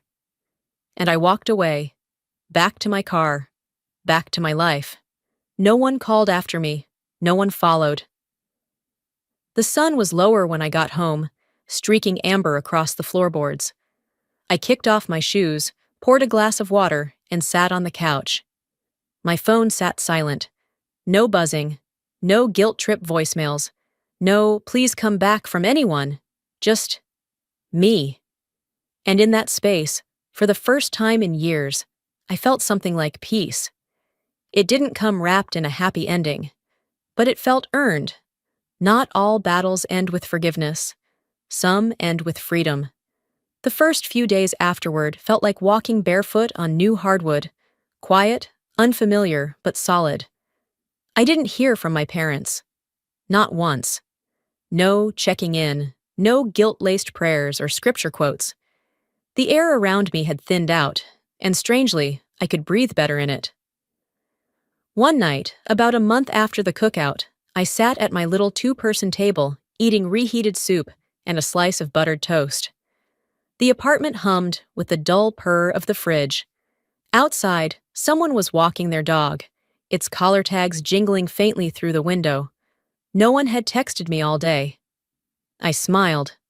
At first, the silence had felt like punishment. Now it sounded like music. The next morning, I rode the city bus to the community college I'd once only daydreamed about. It was gray outside, the kind of weather that made Sacramento look soft around the edges. I stepped into the student services office and waited behind a young man with earbuds in and a mother wrangling a toddler. When it was my turn, the woman at the desk smiled politely. "Program?" "Culinary arts," I said. "Night or weekend courses?" "Night," I replied, then added, "I work full-time." She nodded, typing something. "Do you have an emergency contact?" I hesitated. There was a time I would have said Calla without thinking, or my parents, even after everything. But now? "No one," I said gently. "Just me." She didn't flinch, just wrote it down. I paid the deposit with the same card Calla used to drain for shopping trips. It felt poetic. When I left the building, my receipt tucked into my coat pocket, I looked up at the sky. It wasn't sunny, it wasn't raining, just somewhere in between. That night, as I settled into bed with a book, my phone buzzed. One notification, a long message. From Calla. It started with, "I was awful, I know that now." She wrote about missing me, about going through a lot, about maybe meeting someday, just to talk. I read it once, then again, and for the first time, I didn't feel anger or pity, just space between us. I didn't reply. I hovered over the delete button, then pressed it. Healing, I'd come to learn, isn't always a homecoming. Sometimes it's a quiet goodbye. The next morning, I opened my kitchen window. A cool breeze drifted in, bringing with it a faint smell of wet pavement and cut grass. I pulled out my old, dog-eared cookbook, the one I'd marked with sticky notes years ago, and tucked away, thinking it was a someday thing. I flipped to a page with a simple chicken and rosemary dish. Comfort food. My kind. I gathered the ingredients, washed my hands, lit the burner. As the oil hissed softly in the pan, I whispered, "This time, I cook for me." And I meant it. I didn't win, I just stopped losing. And for once, that was enough. You know, for a long time, I thought love meant saying yes. That loyalty was proven by how much of yourself you were willing to lose for someone else. But I've learned something I wish I'd known sooner. Sometimes the bravest thing you can do is stop. Stop enabling. Stop explaining. Stop shrinking to fit inside someone else's expectations. I didn't walk away because I hated them. I walked away because I finally chose me. If you're watching this and you've been carrying more than your share for too long, maybe it's time to ask yourself, at what cost? Who's taking your energy while calling it love? And what would it look like to protect your peace, even if it means being misunderstood? You don't have to wait for rock bottom to reclaim your life.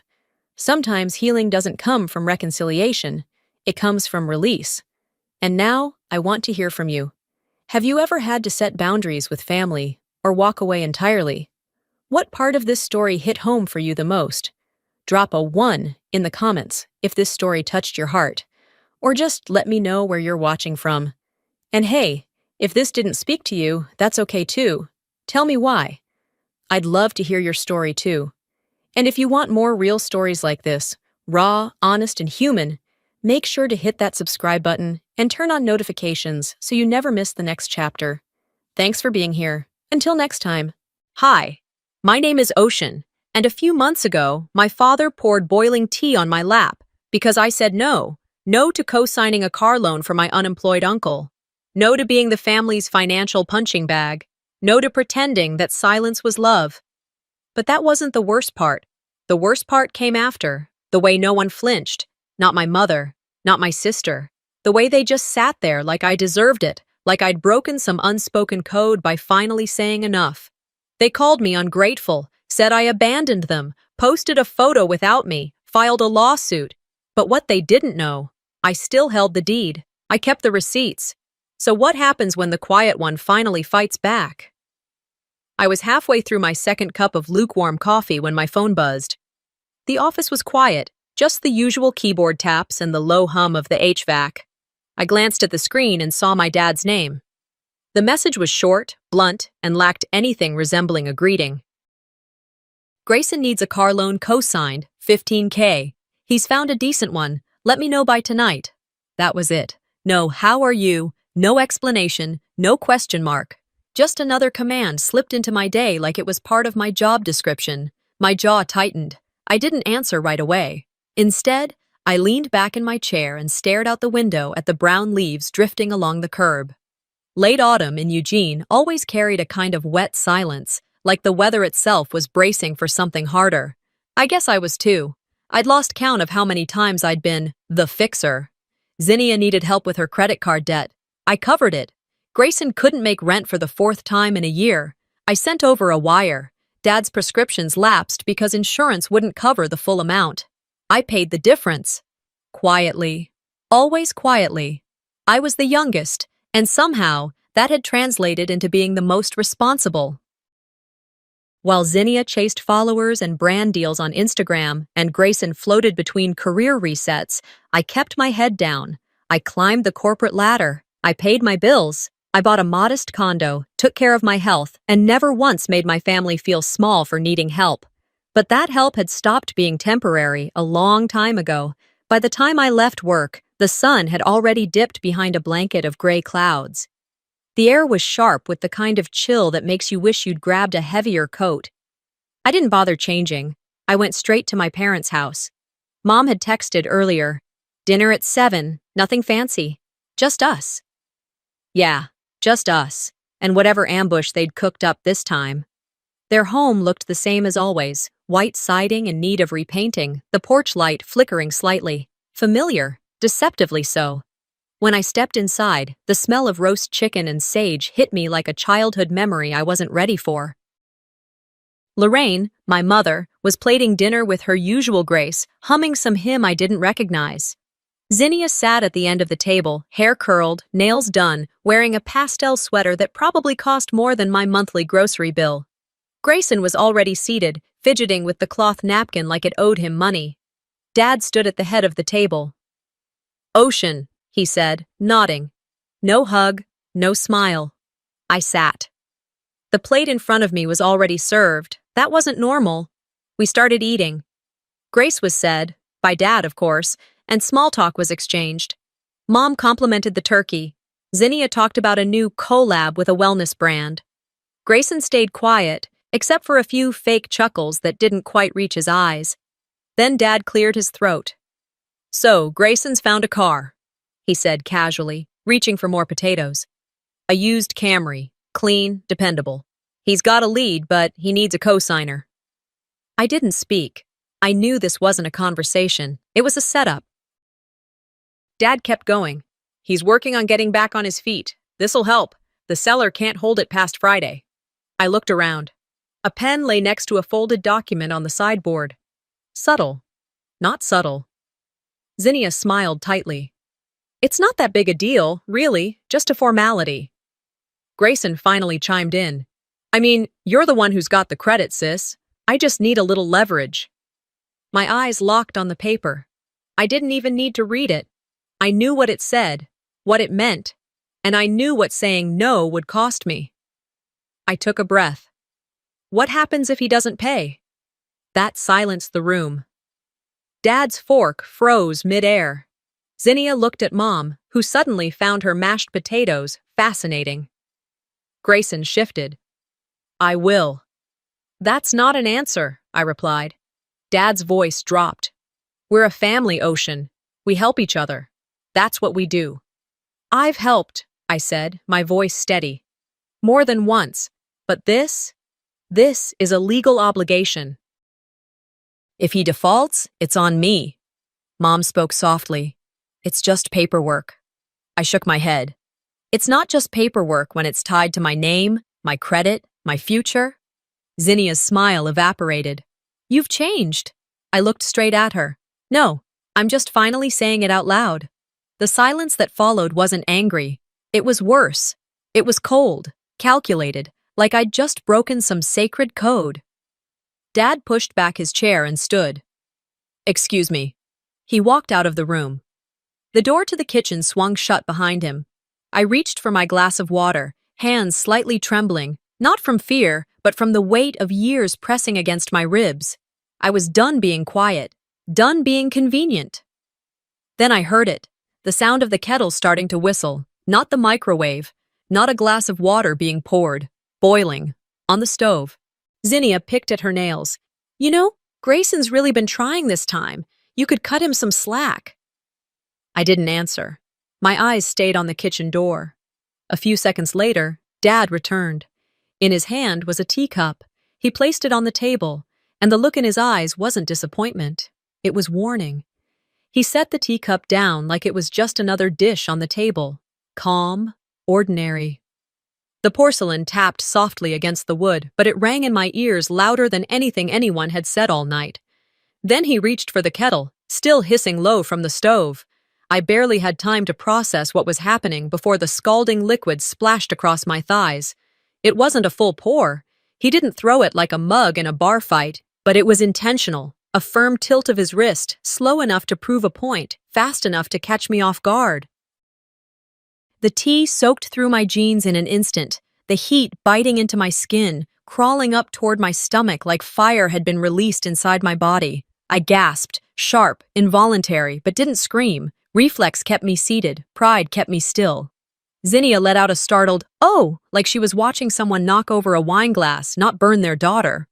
Grayson muttered something under his breath I didn't catch, and Lorraine, my mother, just blinked twice and whispered, "That was an accident." I looked around. No one moved. No one offered a towel or ice or even eye contact.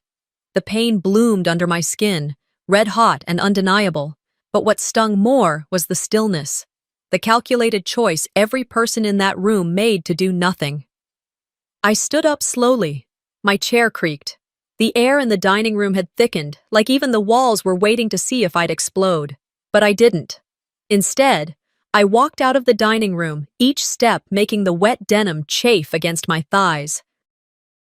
And my mother called out, "Ocean, don't overreact," but her voice was quiet, unconvincing, like she didn't really want me to hear her. The hallway was dim, the single overhead light flickering again. I turned into the small downstairs bathroom and shut the door behind me.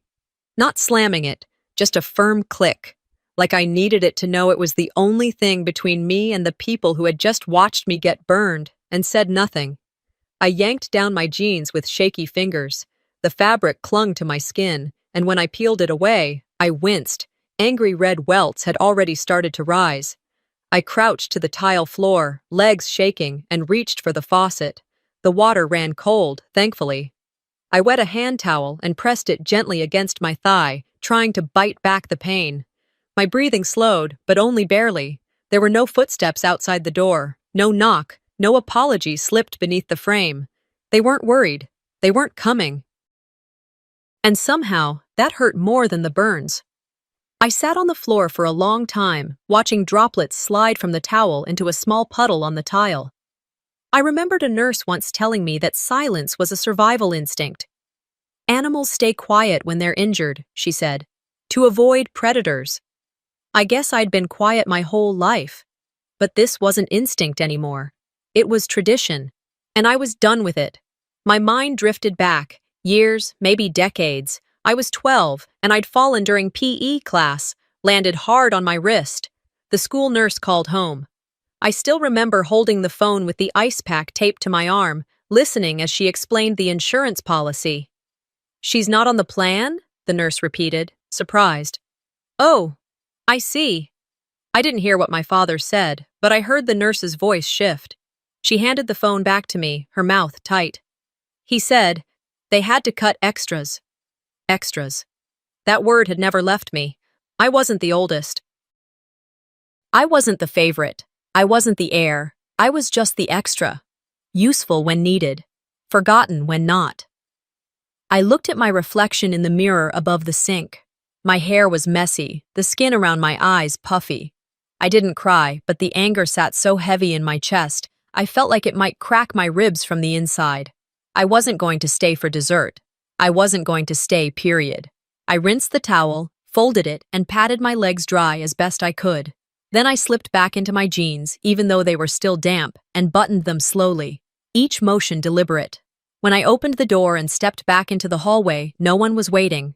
The dining room still buzzed faintly with conversation. Someone laughed, maybe Zinnia. Plates clinked. It was like nothing had happened. I walked past the table. No one looked up. Grayson had already refilled his glass.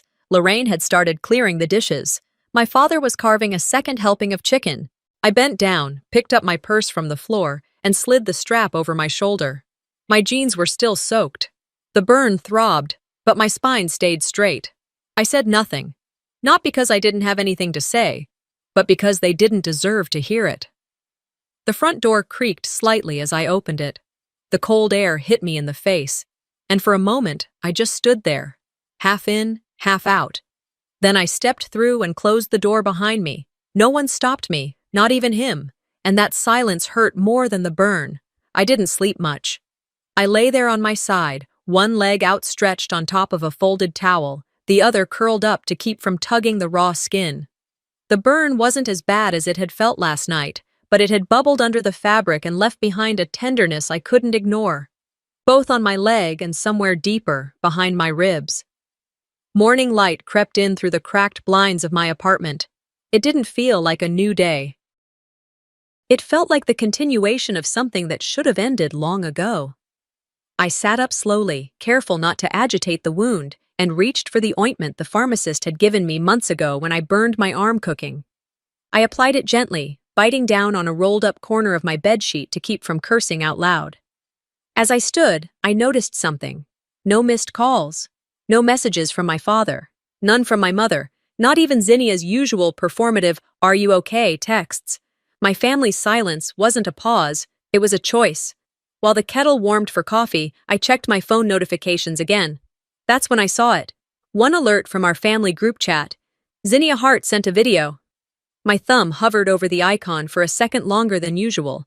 My heart didn't pound. Not exactly. It sat heavy, like it already knew something I didn't. I tapped it open. The video was only 10 seconds long. But I didn't need more than 2 to recognize the grainy angle, the gray metal stall door, and the unmistakable sound of me sobbing. It wasn't from last night. This was older, a few years ago, maybe, back when I had a full-blown panic attack in a bathroom during a family gathering. I'd slipped away quietly, trying to compose myself. Zinnia had followed me, asked if I was okay. I thought she was being kind. Apparently, she had been recording. The clip ended. The caption under it said, "Drama queen always finds her stage." There were laughing emojis from someone. I didn't even bother to see who. A few LOL replies. No one said, "That's not right." No one stood up for me. No one removed the post. I sat there at the kitchen counter, phone in hand, wondering how long I'd been the family's punchline. The worst part wasn't the humiliation. It was the realization that none of them even saw it as wrong. That somehow, this wasn't new. It had just gone from subtle to shameless. The silence after my refusal, the burn, the apathy, it was all connected. This wasn't a family waiting for me to come around. This was a machine that only functioned when I stayed quiet, paid up, and didn't ask for anything in return. I closed the group chat, deleted it. Then I stood and walked over to the small filing cabinet near my desk. The bottom drawer hadn't been opened in months. I'd kept it neat, labeled, a little too organized for someone who pretended not to keep receipts. But I did. I always had. Pulling out folders one by one, I laid them across the kitchen table. There were transfer confirmations from the time I paid off Grayson's credit card debt, twice. Emails between me and the auto shop when I helped cover Dad's engine repair. Hospital bills. I'd paid directly when Mom's insurance didn't cover her procedure last spring. And then the mortgage papers. I'd signed off on refinancing their house in my name. I'd helped them avoid foreclosure. I'd kept that quiet too, because they made me believe it was embarrassing to be the one bailing out her parents. "You know how people talk," Dad had said. I looked over the documents, page by page. This wasn't just money. It was years of my life. It was love offered in the only way I knew how. And it had been met with mockery and silence. A wave of nausea crawled up my throat, not from the burn on my leg, but from the clarity settling into my bones. They didn't respect me. They never had. They just needed what I could give. And when I stopped giving, I became disposable. I walked to my printer and loaded a fresh ream of paper. The machine hummed to life, slow at first, then steady as I began printing copies. Every transaction, every contract, every wire confirmation. I slid each page into a new folder, labeled it Hart Estate, Personal Record. When it was done, I sat down with a yellow sticky note and a ballpoint pen. 2 words. They owe. I pressed it against the front of the folder and stared at it, letting the ink settle like cement over everything I had ignored, excused, forgiven. The next time they called me dramatic or ungrateful or cold, I wouldn't explain. I'd show them this. My phone buzzed again. This time, a message from Zinnia, separate from the group. "You could have just signed the paper, you know. We wouldn't be in this mess." I didn't respond, because we weren't in a mess. They were, and I was finally climbing out of it. Once I'd closed the folder and stuck the yellow note to its cover, the weight of everything I'd unearthed began pressing in on me. I didn't cry. I didn't pace. I just sat there, still, breathing as if I'd been holding it in for years. That afternoon, I pulled on a long skirt to cover the burn, grabbed the gift I'd pretended to be excited about, and drove back to the place I hadn't intended to see again so soon, my parents' house. I told myself it was just to drop off the birthday present. That's what I texted Mom. Swinging by to leave something for Dad. She answered within minutes. "We'll be here." Dinner around 6. Of course she would reply quickly to that. Of course she'd jump at the chance to prove to herself that things were fine. The drive was short but heavy. I had the folder on the passenger seat, though I hadn't decided what I'd do with it. A part of me wanted to walk in and slap it on the table. Another part wasn't ready to let them see what I now knew. When I pulled into the driveway, the house looked the same, but something about it had shifted in my mind. It wasn't home. It was a place where I used to belong, a place that had uninvited me silently, one cut at a time. Lorraine greeted me at the door with a smile that barely reached her eyes. "You look better," she said, her voice brushing past concern like a stranger you nod at in the grocery store. I forced a smile and held up the wrapped box. "Just dropping this off." Figured I'd say hi. She stepped aside, letting me in without a word about what happened days ago. No mention of the tea, no concern about the scalding, not even a glance at my covered leg. Inside, the air was warm and smelled faintly of rosemary and starch. Comfortable, familiar, dangerous. "I'll just leave it in the living room," I said casually, though my pulse had started to climb again. She nodded, already turning toward the kitchen. "I'm starting potatoes. Zinnia should be here soon." I walked past the dining room table, so pristine, so rehearsed, and up the stairs. At the top landing, I hesitated. The door to my old bedroom still had the same brass knob. The paint on the trim was slightly chipped, like always. When I opened the door, I knew immediately it wasn't mine anymore. The walls were beige, no color, no personality. A twin bed sat in the corner, covered in a white comforter that looked like it belonged in a hotel. Boxes lined the wall, each one labeled with Zinnia's handwriting. Photos, linens, holiday decor. The bookshelf was empty. My trophies were gone. So were the certificates, the framed art I did in college, the tiny ceramic bird I'd painted in 3rd grade that Dad once said looked too fragile to touch. On the far wall, perfectly centered, was a framed portrait of Zinnia's wedding day. She was beaming, radiant, glowing in white chiffon. Dad was next to her, proud. Mom clutching flowers. Even Grayson stood in the background, smiling like he belonged. I wasn't in the photo. I had been at that wedding. I'd helped pay for it, but I wasn't there. Not on the wall, not in this room, not in this family. A sound escaped my chest. Not a sob, not even a sigh. Just something low and final. I stepped back into the hallway. My body moved before my mind caught up. Downstairs, Dad's study door was slightly ajar. I nudged it open. The room was dim, curtains drawn. The same mahogany desk sat where it always had. His chair creaked when I leaned in to reach the drawer I knew he always kept locked, except he'd gotten careless. The latch clicked open easily. Inside, folders, more neatly labeled documents.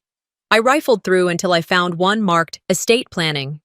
The first page was a will, dated last year, his signature at the bottom, Lorraine's witness signature beside it.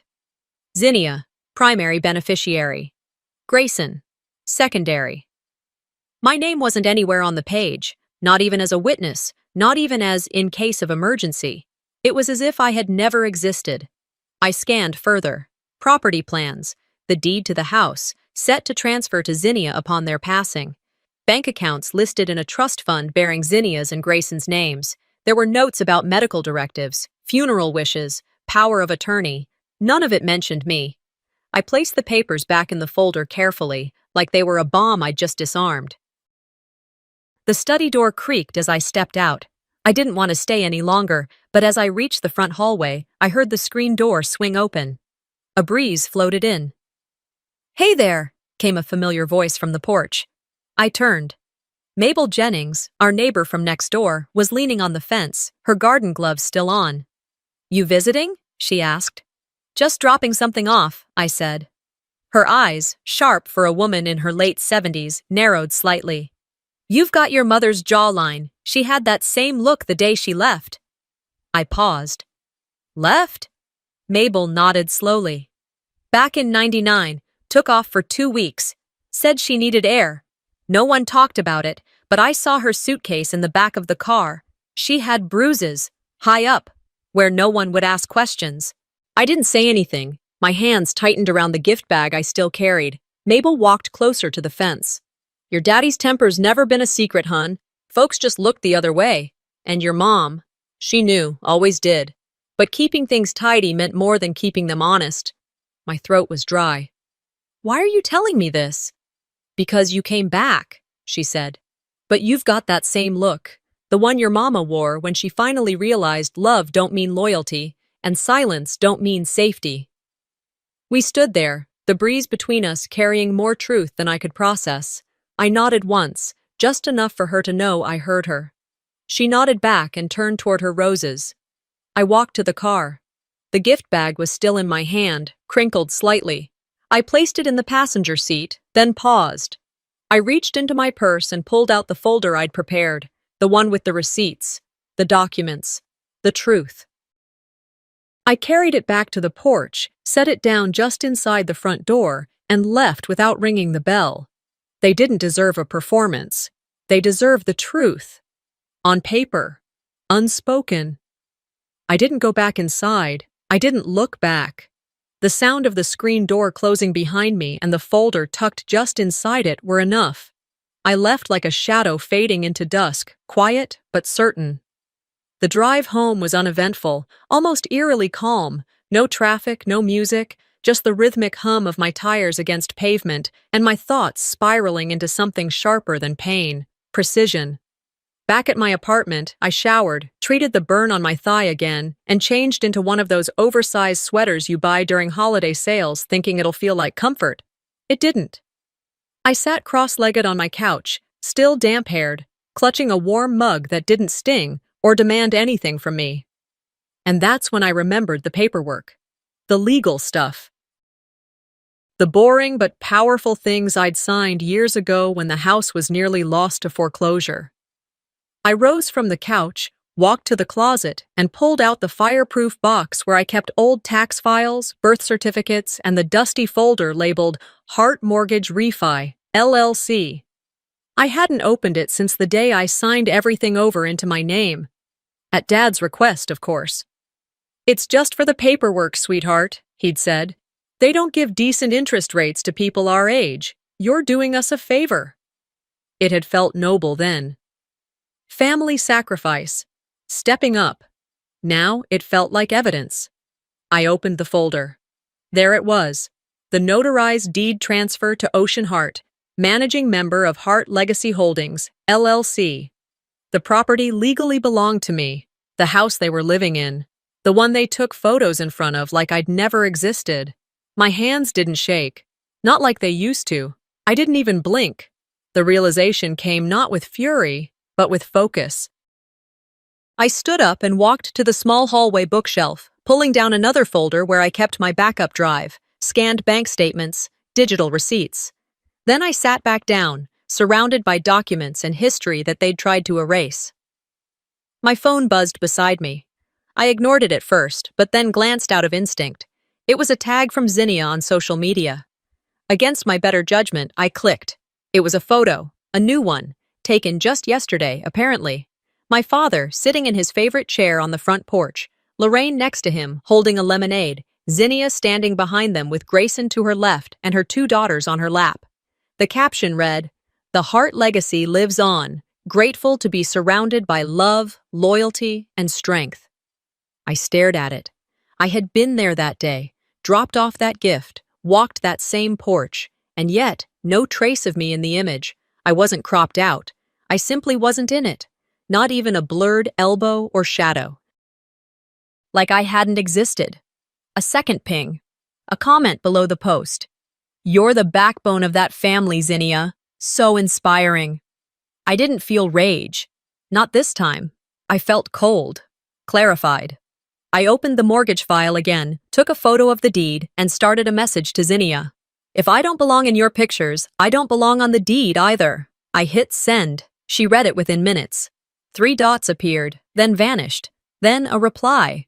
"You're being petty, Ocean. This isn't about you. You're making drama out of nothing." I smiled. Petty. I opened a new tab on my laptop, searched for Julian Park, my attorney, and pulled up our last email chain. Subject: Property Lease Agreement. Attached: a scan of the lease I had allowed my parents to sign under the LLC, month to month, with a 30-day termination clause. I clicked Reply All. Message: Julian, please proceed with notice of termination. Effective immediately. I attached the current photo Zinnia had posted, along with the scan of the updated will I had found in Dad's drawer. Julian replied within 20 minutes. "Understood. We'll file and send courier notice tomorrow. Do you want a courtesy call placed first?" I wrote back one sentence. No more courtesy. The words felt like silk. Final without fury. By that point, it was late evening. I hadn't eaten, but I wasn't hungry. My body had long since adapted to the discomfort of family-fueled adrenaline. I walked to the window and looked out over the quiet parking lot. Somewhere, someone was laughing through an open balcony door. Kids yelled in the distance. Life, ordinary and unaffected by my small war, kept going. I returned to the couch, reached for the yellow sticky notes again, and wrote a new one. Not for the folder, for me. It read, "You were never petty. You were patient." I stuck it to the lamp beside my bed. Before logging off for the night, I opened my laptop one last time. I didn't go back to Zinnia's post. I didn't need to. I opened the template Julian had once emailed me. Notice of lease termination. Owner copy. I filled in the names. Clayton Hart, Lorraine Hart, 123 Maple Ridge Lane. Then I printed it. As the paper slid out of the tray, warm and unwrinkled, I felt the smallest shift inside me. Not anger, not peace either, just readiness. I hadn't slept more than an hour. After sending Julian the notice and shutting my laptop, I lay there in bed, staring at the ceiling as if it might explain how everything had gotten so warped. I kept turning over the same question. When did helping my family turn into being owned by them? I didn't get an answer. But I did get a notification. It lit up my screen in the early morning gray, barely dawn. Family group chat, Zinnia Hart sent a sticker. I opened it out of habit. It was a cartoon ATM with my face slapped onto it. Someone had clearly edited it, badly, and underneath it read, "Still waiting for the next deposit." There were laughing emojis, a few heart reacts. No one said a word in defense. I stared at it longer than I should have. Not because it surprised me, it didn't, but because I needed to feel the final cut. And there it was. They didn't just take my money. They made a game out of it. A week ago, I might have argued back, asked, "Why would you do that?" or reminded them of everything I'd paid for over the years. The mortgage, Zinnia's hospital bill, Grayson's bail. But now, I knew better. There was no explanation that would undo what they'd already chosen to believe, that I was nothing more than a walking wallet who'd finally snapped. That morning, I didn't respond. I didn't lecture. I started packing. First, I checked my lease, month to month, just like I'd remembered. Then I sent my landlord an email. "I'll be vacating by the end of the week." He replied within an hour, simple and kind. "Understood. I'll send the move-out checklist. Best of luck, Ocean." By midday, I'd cleared the kitchen, boxed up what I needed, and made 3 separate trips to Goodwill. Things I once thought I'd need, like the matching stemware set Mom insisted every woman should own, were shoved into donation bins without a second thought. There was no dramatic playlist in the background, no breakdown in front of a mirror, just motion, focused, clean, determined. By nightfall, I had reduced my life into 10 boxes and 2 suitcases. I sat on the edge of the bed, holding my phone, my finger hovering over contacts. One by one, I deleted every family number.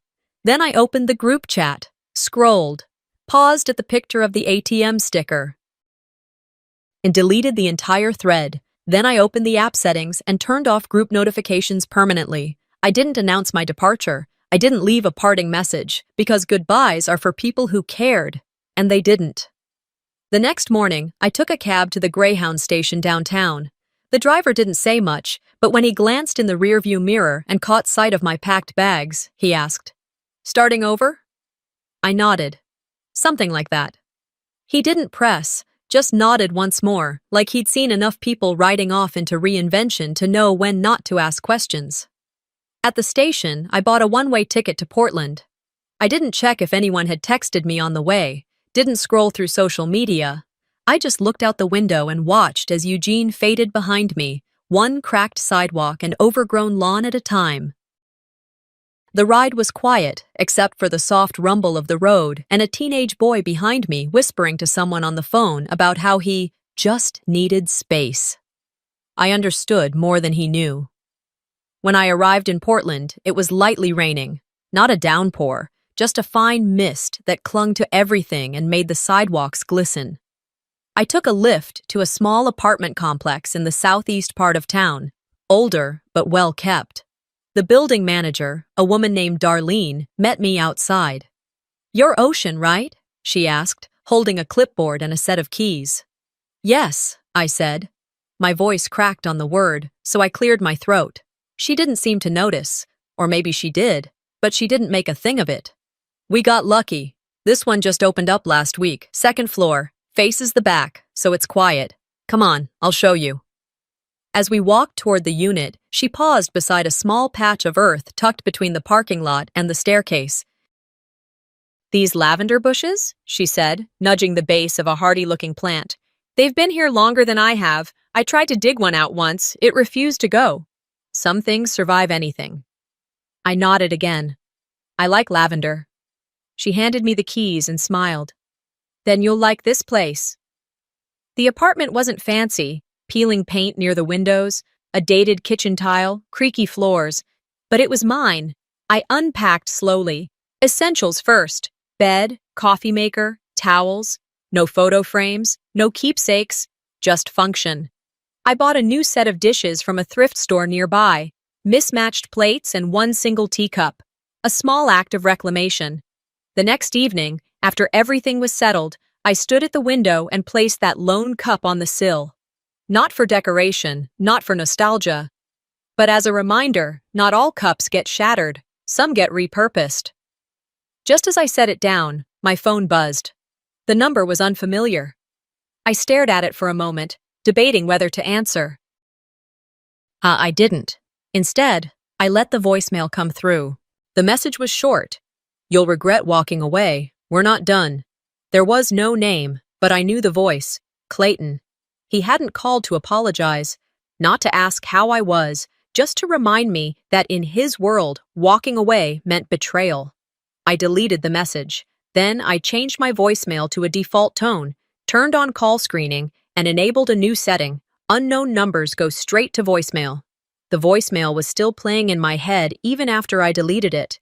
His voice, that low, gritted tone he used when he wanted to sound calm but be threatening at the same time. "You'll regret walking away. We're not done." As if I had walked out of a conversation instead of decades of manipulation. I turned my phone face down on the counter and stepped into the shower, letting the water run longer than necessary. There was something about rinsing off the residue of that message, something symbolic, even if the hurt didn't wash away so easily. It wasn't even 8 a.m. When I heard another buzz, this one came not through my phone, but through an old coworker's name popping up in a message request. "Ocean, are you okay? You're all over Facebook. Just saw something in one of the local forums. I didn't want to believe it was you." I blinked. My stomach dropped, not from fear, but from a cold, growing understanding. I opened my laptop, fingers moving slower than they should have. I typed Hart Family Eugene into the Facebook search bar, and almost immediately, Zinnia's name popped up. She had posted a long, dramatic update to a local community group called Eugene Families United. The post included a picture of Clayton sitting in his recliner, wrapped in a blanket. Lorraine sat beside him, holding his hand like she was auditioning for a sympathy card commercial. The caption read, "My heart aches today. Some of you know my sister, Ocean. She's chosen to cut us off. We've had no contact in weeks. My parents, both in declining health, have been left confused and hurt. After all they gave her, she left. No warning, no help, just gone. I never thought I'd have to post something like this, but if you know her, please encourage her to call home." It had been shared 327 times. Comments poured in. People from the community, old church members, mutual acquaintances, all weighing in like they knew me. How could someone abandon their parents like that? So heartbreaking, praying for your family. Some people just forget where they came from. I scrolled and scrolled until I saw someone post a picture of me from years ago with the caption, "Was this her? I think I remember her from youth group. Quiet girl. Sad to hear this."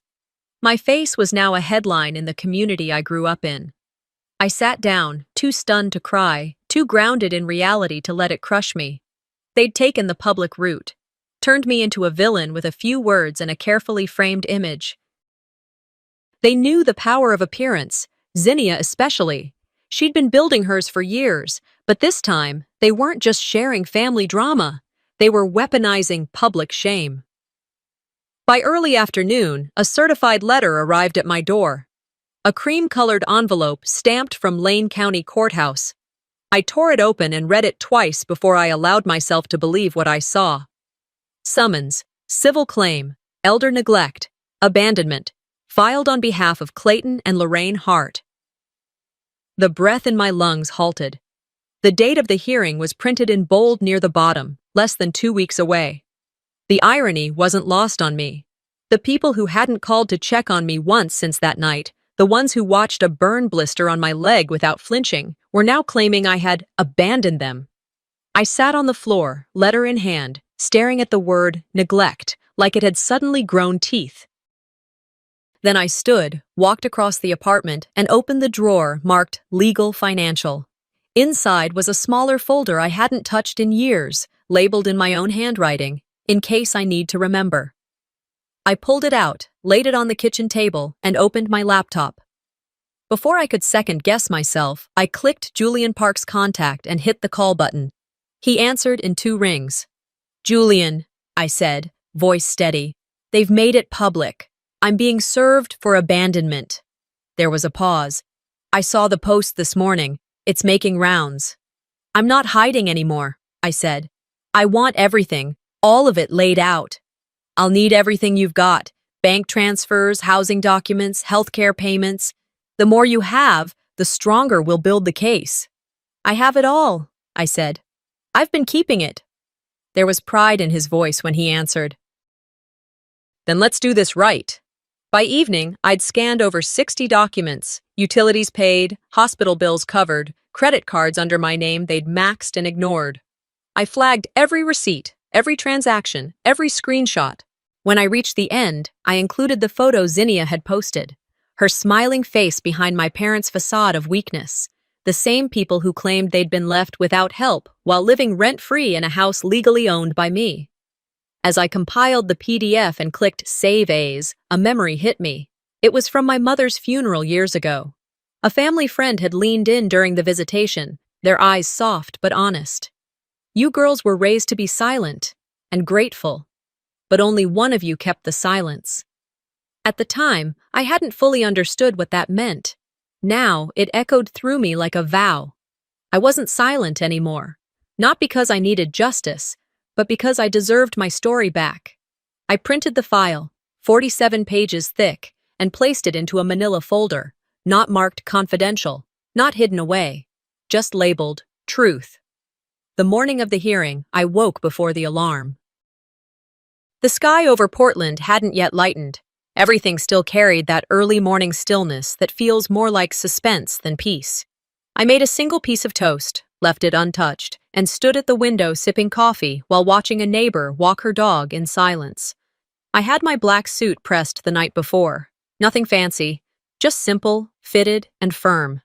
The kind of thing you wear when you're not showing up to ask for justice, but to deliver it. By 8:15, I was in a car heading toward Lane County Courthouse. Julian was already there, having arrived early to check the docket and prep the files. When I stepped out, I saw them before they saw me. Clayton in his tan windbreaker, sitting on a bench just outside the courthouse steps.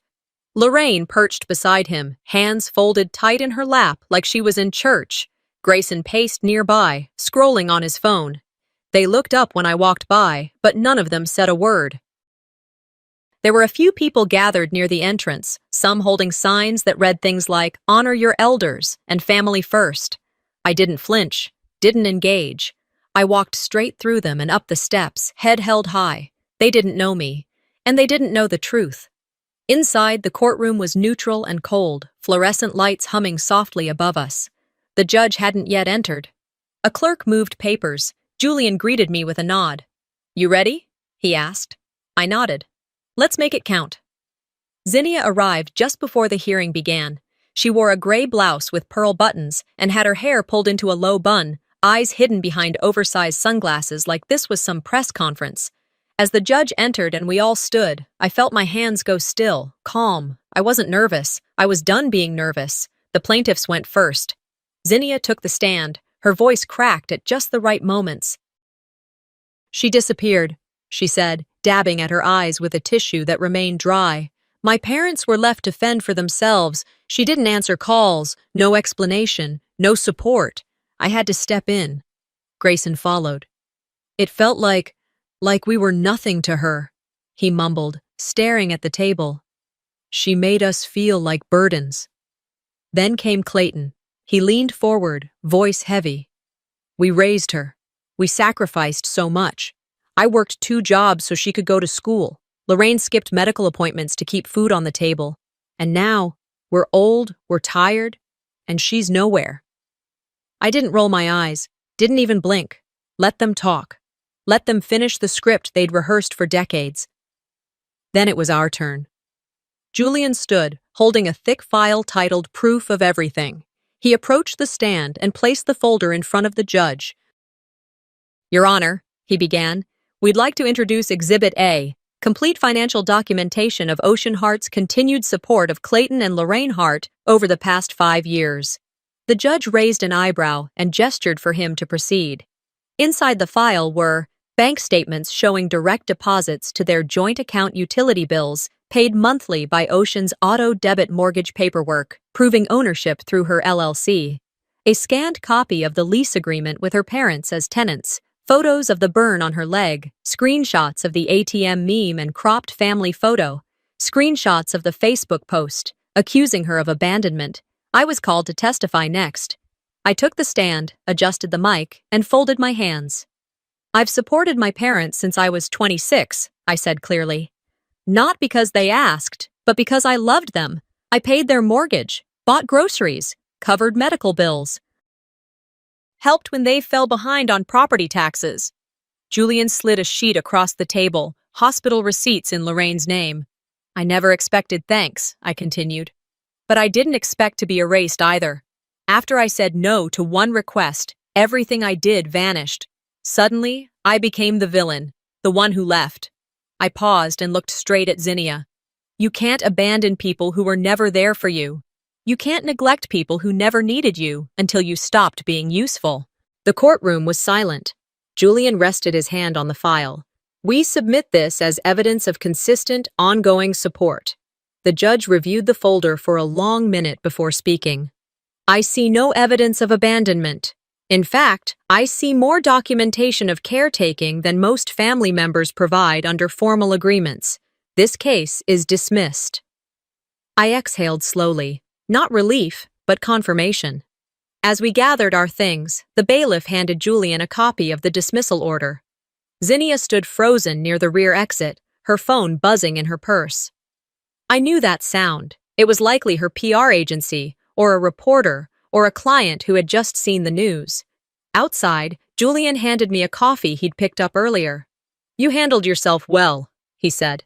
Most people fall apart on the stand. I stopped falling apart a long time ago, I answered, sipping carefully. Later that week, the fallout rolled in. Clayton received notice from the state. His benefits were being reviewed due to inconsistencies in his declarations. He blamed clerical errors. Grayson had 2 previous debts come back to haunt him, flagged after the court exposed his misuse of credit under false names. And Zinnia, her latest brand partnership pulled out, issuing a public statement that read, "We do not support narratives that undermine truth or integrity." I didn't smile. It wasn't a victory. It was a reckoning. Julian called again a few days later. You want to pursue a defamation case? I thought for a moment. No, I said slowly. Silence was their weapon. Now it's mine. He paused, then simply replied, Understood. I turned off the ringer after that call, not because I was hiding, but because I was finally done explaining myself. After the courthouse, I didn't go out to celebrate. I didn't call anyone. I didn't pour a glass of wine or write a post to share the outcome. I just went home, peeled off my shoes at the door, and let the silence speak for itself. In the weeks that followed, life settled into something I hadn't known in years, steady, undisturbed, and remarkably small in the best way. I taught online workshops a few mornings each week. Financial literacy for women who had been told, like I once was, that money belonged to men. I sipped coffee slowly. I watered the lavender bush outside my apartment, the one Darlene had told me survives anything. I stopped checking my phone for missed calls that would never come. Some nights, I sat by the window and watched the world move on. A couple across the courtyard argued over trash duty. A teen practiced dance moves on the balcony. It all felt distant but grounding. No one from the Hart family reached out. Not after the trial, not after the judgment, not even through a backdoor channel. Their silence wasn't an invitation to reconnect. It was the closing of a chapter they thought they could control until the very last page. Word had made its way through Eugene. Zinnia's social media accounts were scrubbed clean, locked behind privacy walls. Her PR firm quietly removed her from their directory, no official statement released, but the silence louder than any headline. Clayton, I heard, had moved into a one-bedroom over a check-cashing store on 6th Street. The same man who once lectured me about financial responsibility was now walking distance from payday loans and pawn shops. I didn't gloat. That's not how I work. But I didn't forget either. Some lessons aren't meant to make us feel triumphant. They're meant to mark the end of an illusion. One Saturday afternoon, I decided to reorganize the hallway closet. It wasn't cluttered, but something inside me wanted to make space, physically, emotionally. Buried behind a stack of notebooks and an old coat I hadn't worn in years was a faded shoebox. The handwriting on top was unmistakable, my mother's. Ocean, college things. I sat cross-legged on the floor, the late afternoon sun casting a golden haze across the carpet. Inside the box were old ID cards, a lanyard from freshman orientation, and tucked between a folded map of campus buildings and my first rental agreement, a card, cream-colored, slightly bent at the corners. I opened it slowly, recognizing the penmanship immediately. If you ever have to choose between being a good daughter and being a whole person, I hope you choose you. There was no signature. She didn't need one. The words hit harder than anything said in court, not because they were sentimental, but because they were permission. I hadn't realized I'd needed it. I'd been walking around for months, maybe years, carrying the burden of being called selfish, ungrateful, the difficult one. And here, written in cursive ink from a different time, was the truth that had always existed beneath their version of me. She knew. Back then, before all of this, she knew there might come a day when love and survival wouldn't walk the same road. I pressed the card to my chest and sat there until the sun shifted, the room dimming slightly as evening crept in. The next morning, Ariel stopped by with 2 coffees and that half smirk she always wore when she had a story to tell. "I was going through a drawer yesterday," she said, dropping her bag onto the kitchen table. "Found this." She handed me a photo. Us at 17, standing in front of the library, our arms wrapped around each other like we'd never drift. "You're finally in your own picture now," she said. I blinked at her. "What?" She pointed to the wall behind me. I turned. There, pinned to the vision board I'd set up during the first week in this apartment, was a Polaroid. Me, standing beside the lavender bush, Ariel laughing next to me. No parents, no curated smiles, no family expectations. Just 2 women, rooted and real. I smiled. Took me long enough. We sat for a while, sipping coffee and watching the breeze play with the sheer curtain. "Do you think they'll ever apologize?" Ariel asked. I shook my head. Not out loud, maybe not even to themselves. She didn't press. Some answers don't need expansion, they just need peace. Before she left, I pinned my mother's card next to the photo. "If you ever have to choose between being a good daughter and being a whole person," every word still echoed. In the quiet that followed, I looked around the space I now called home, not just 4 walls and a lease, a space untouched by guilt, a space where I didn't owe anyone an explanation for taking up room. I didn't win because they lost. I won because I stopped giving them the power to write my story. Sometimes walking away isn't betrayal, it's survival. This story isn't just about a car loan or a cup of tea. It's about the quiet ways we're conditioned to stay small, to stay useful, to stay silent. But silence is not the same as peace, and loyalty should never cost your voice. Have you ever had to choose between being a good daughter and being a whole person? Let us know in the comments, and if Ocean's story resonated with you, don't forget to subscribe for more true stories of quiet strength, justice, and healing.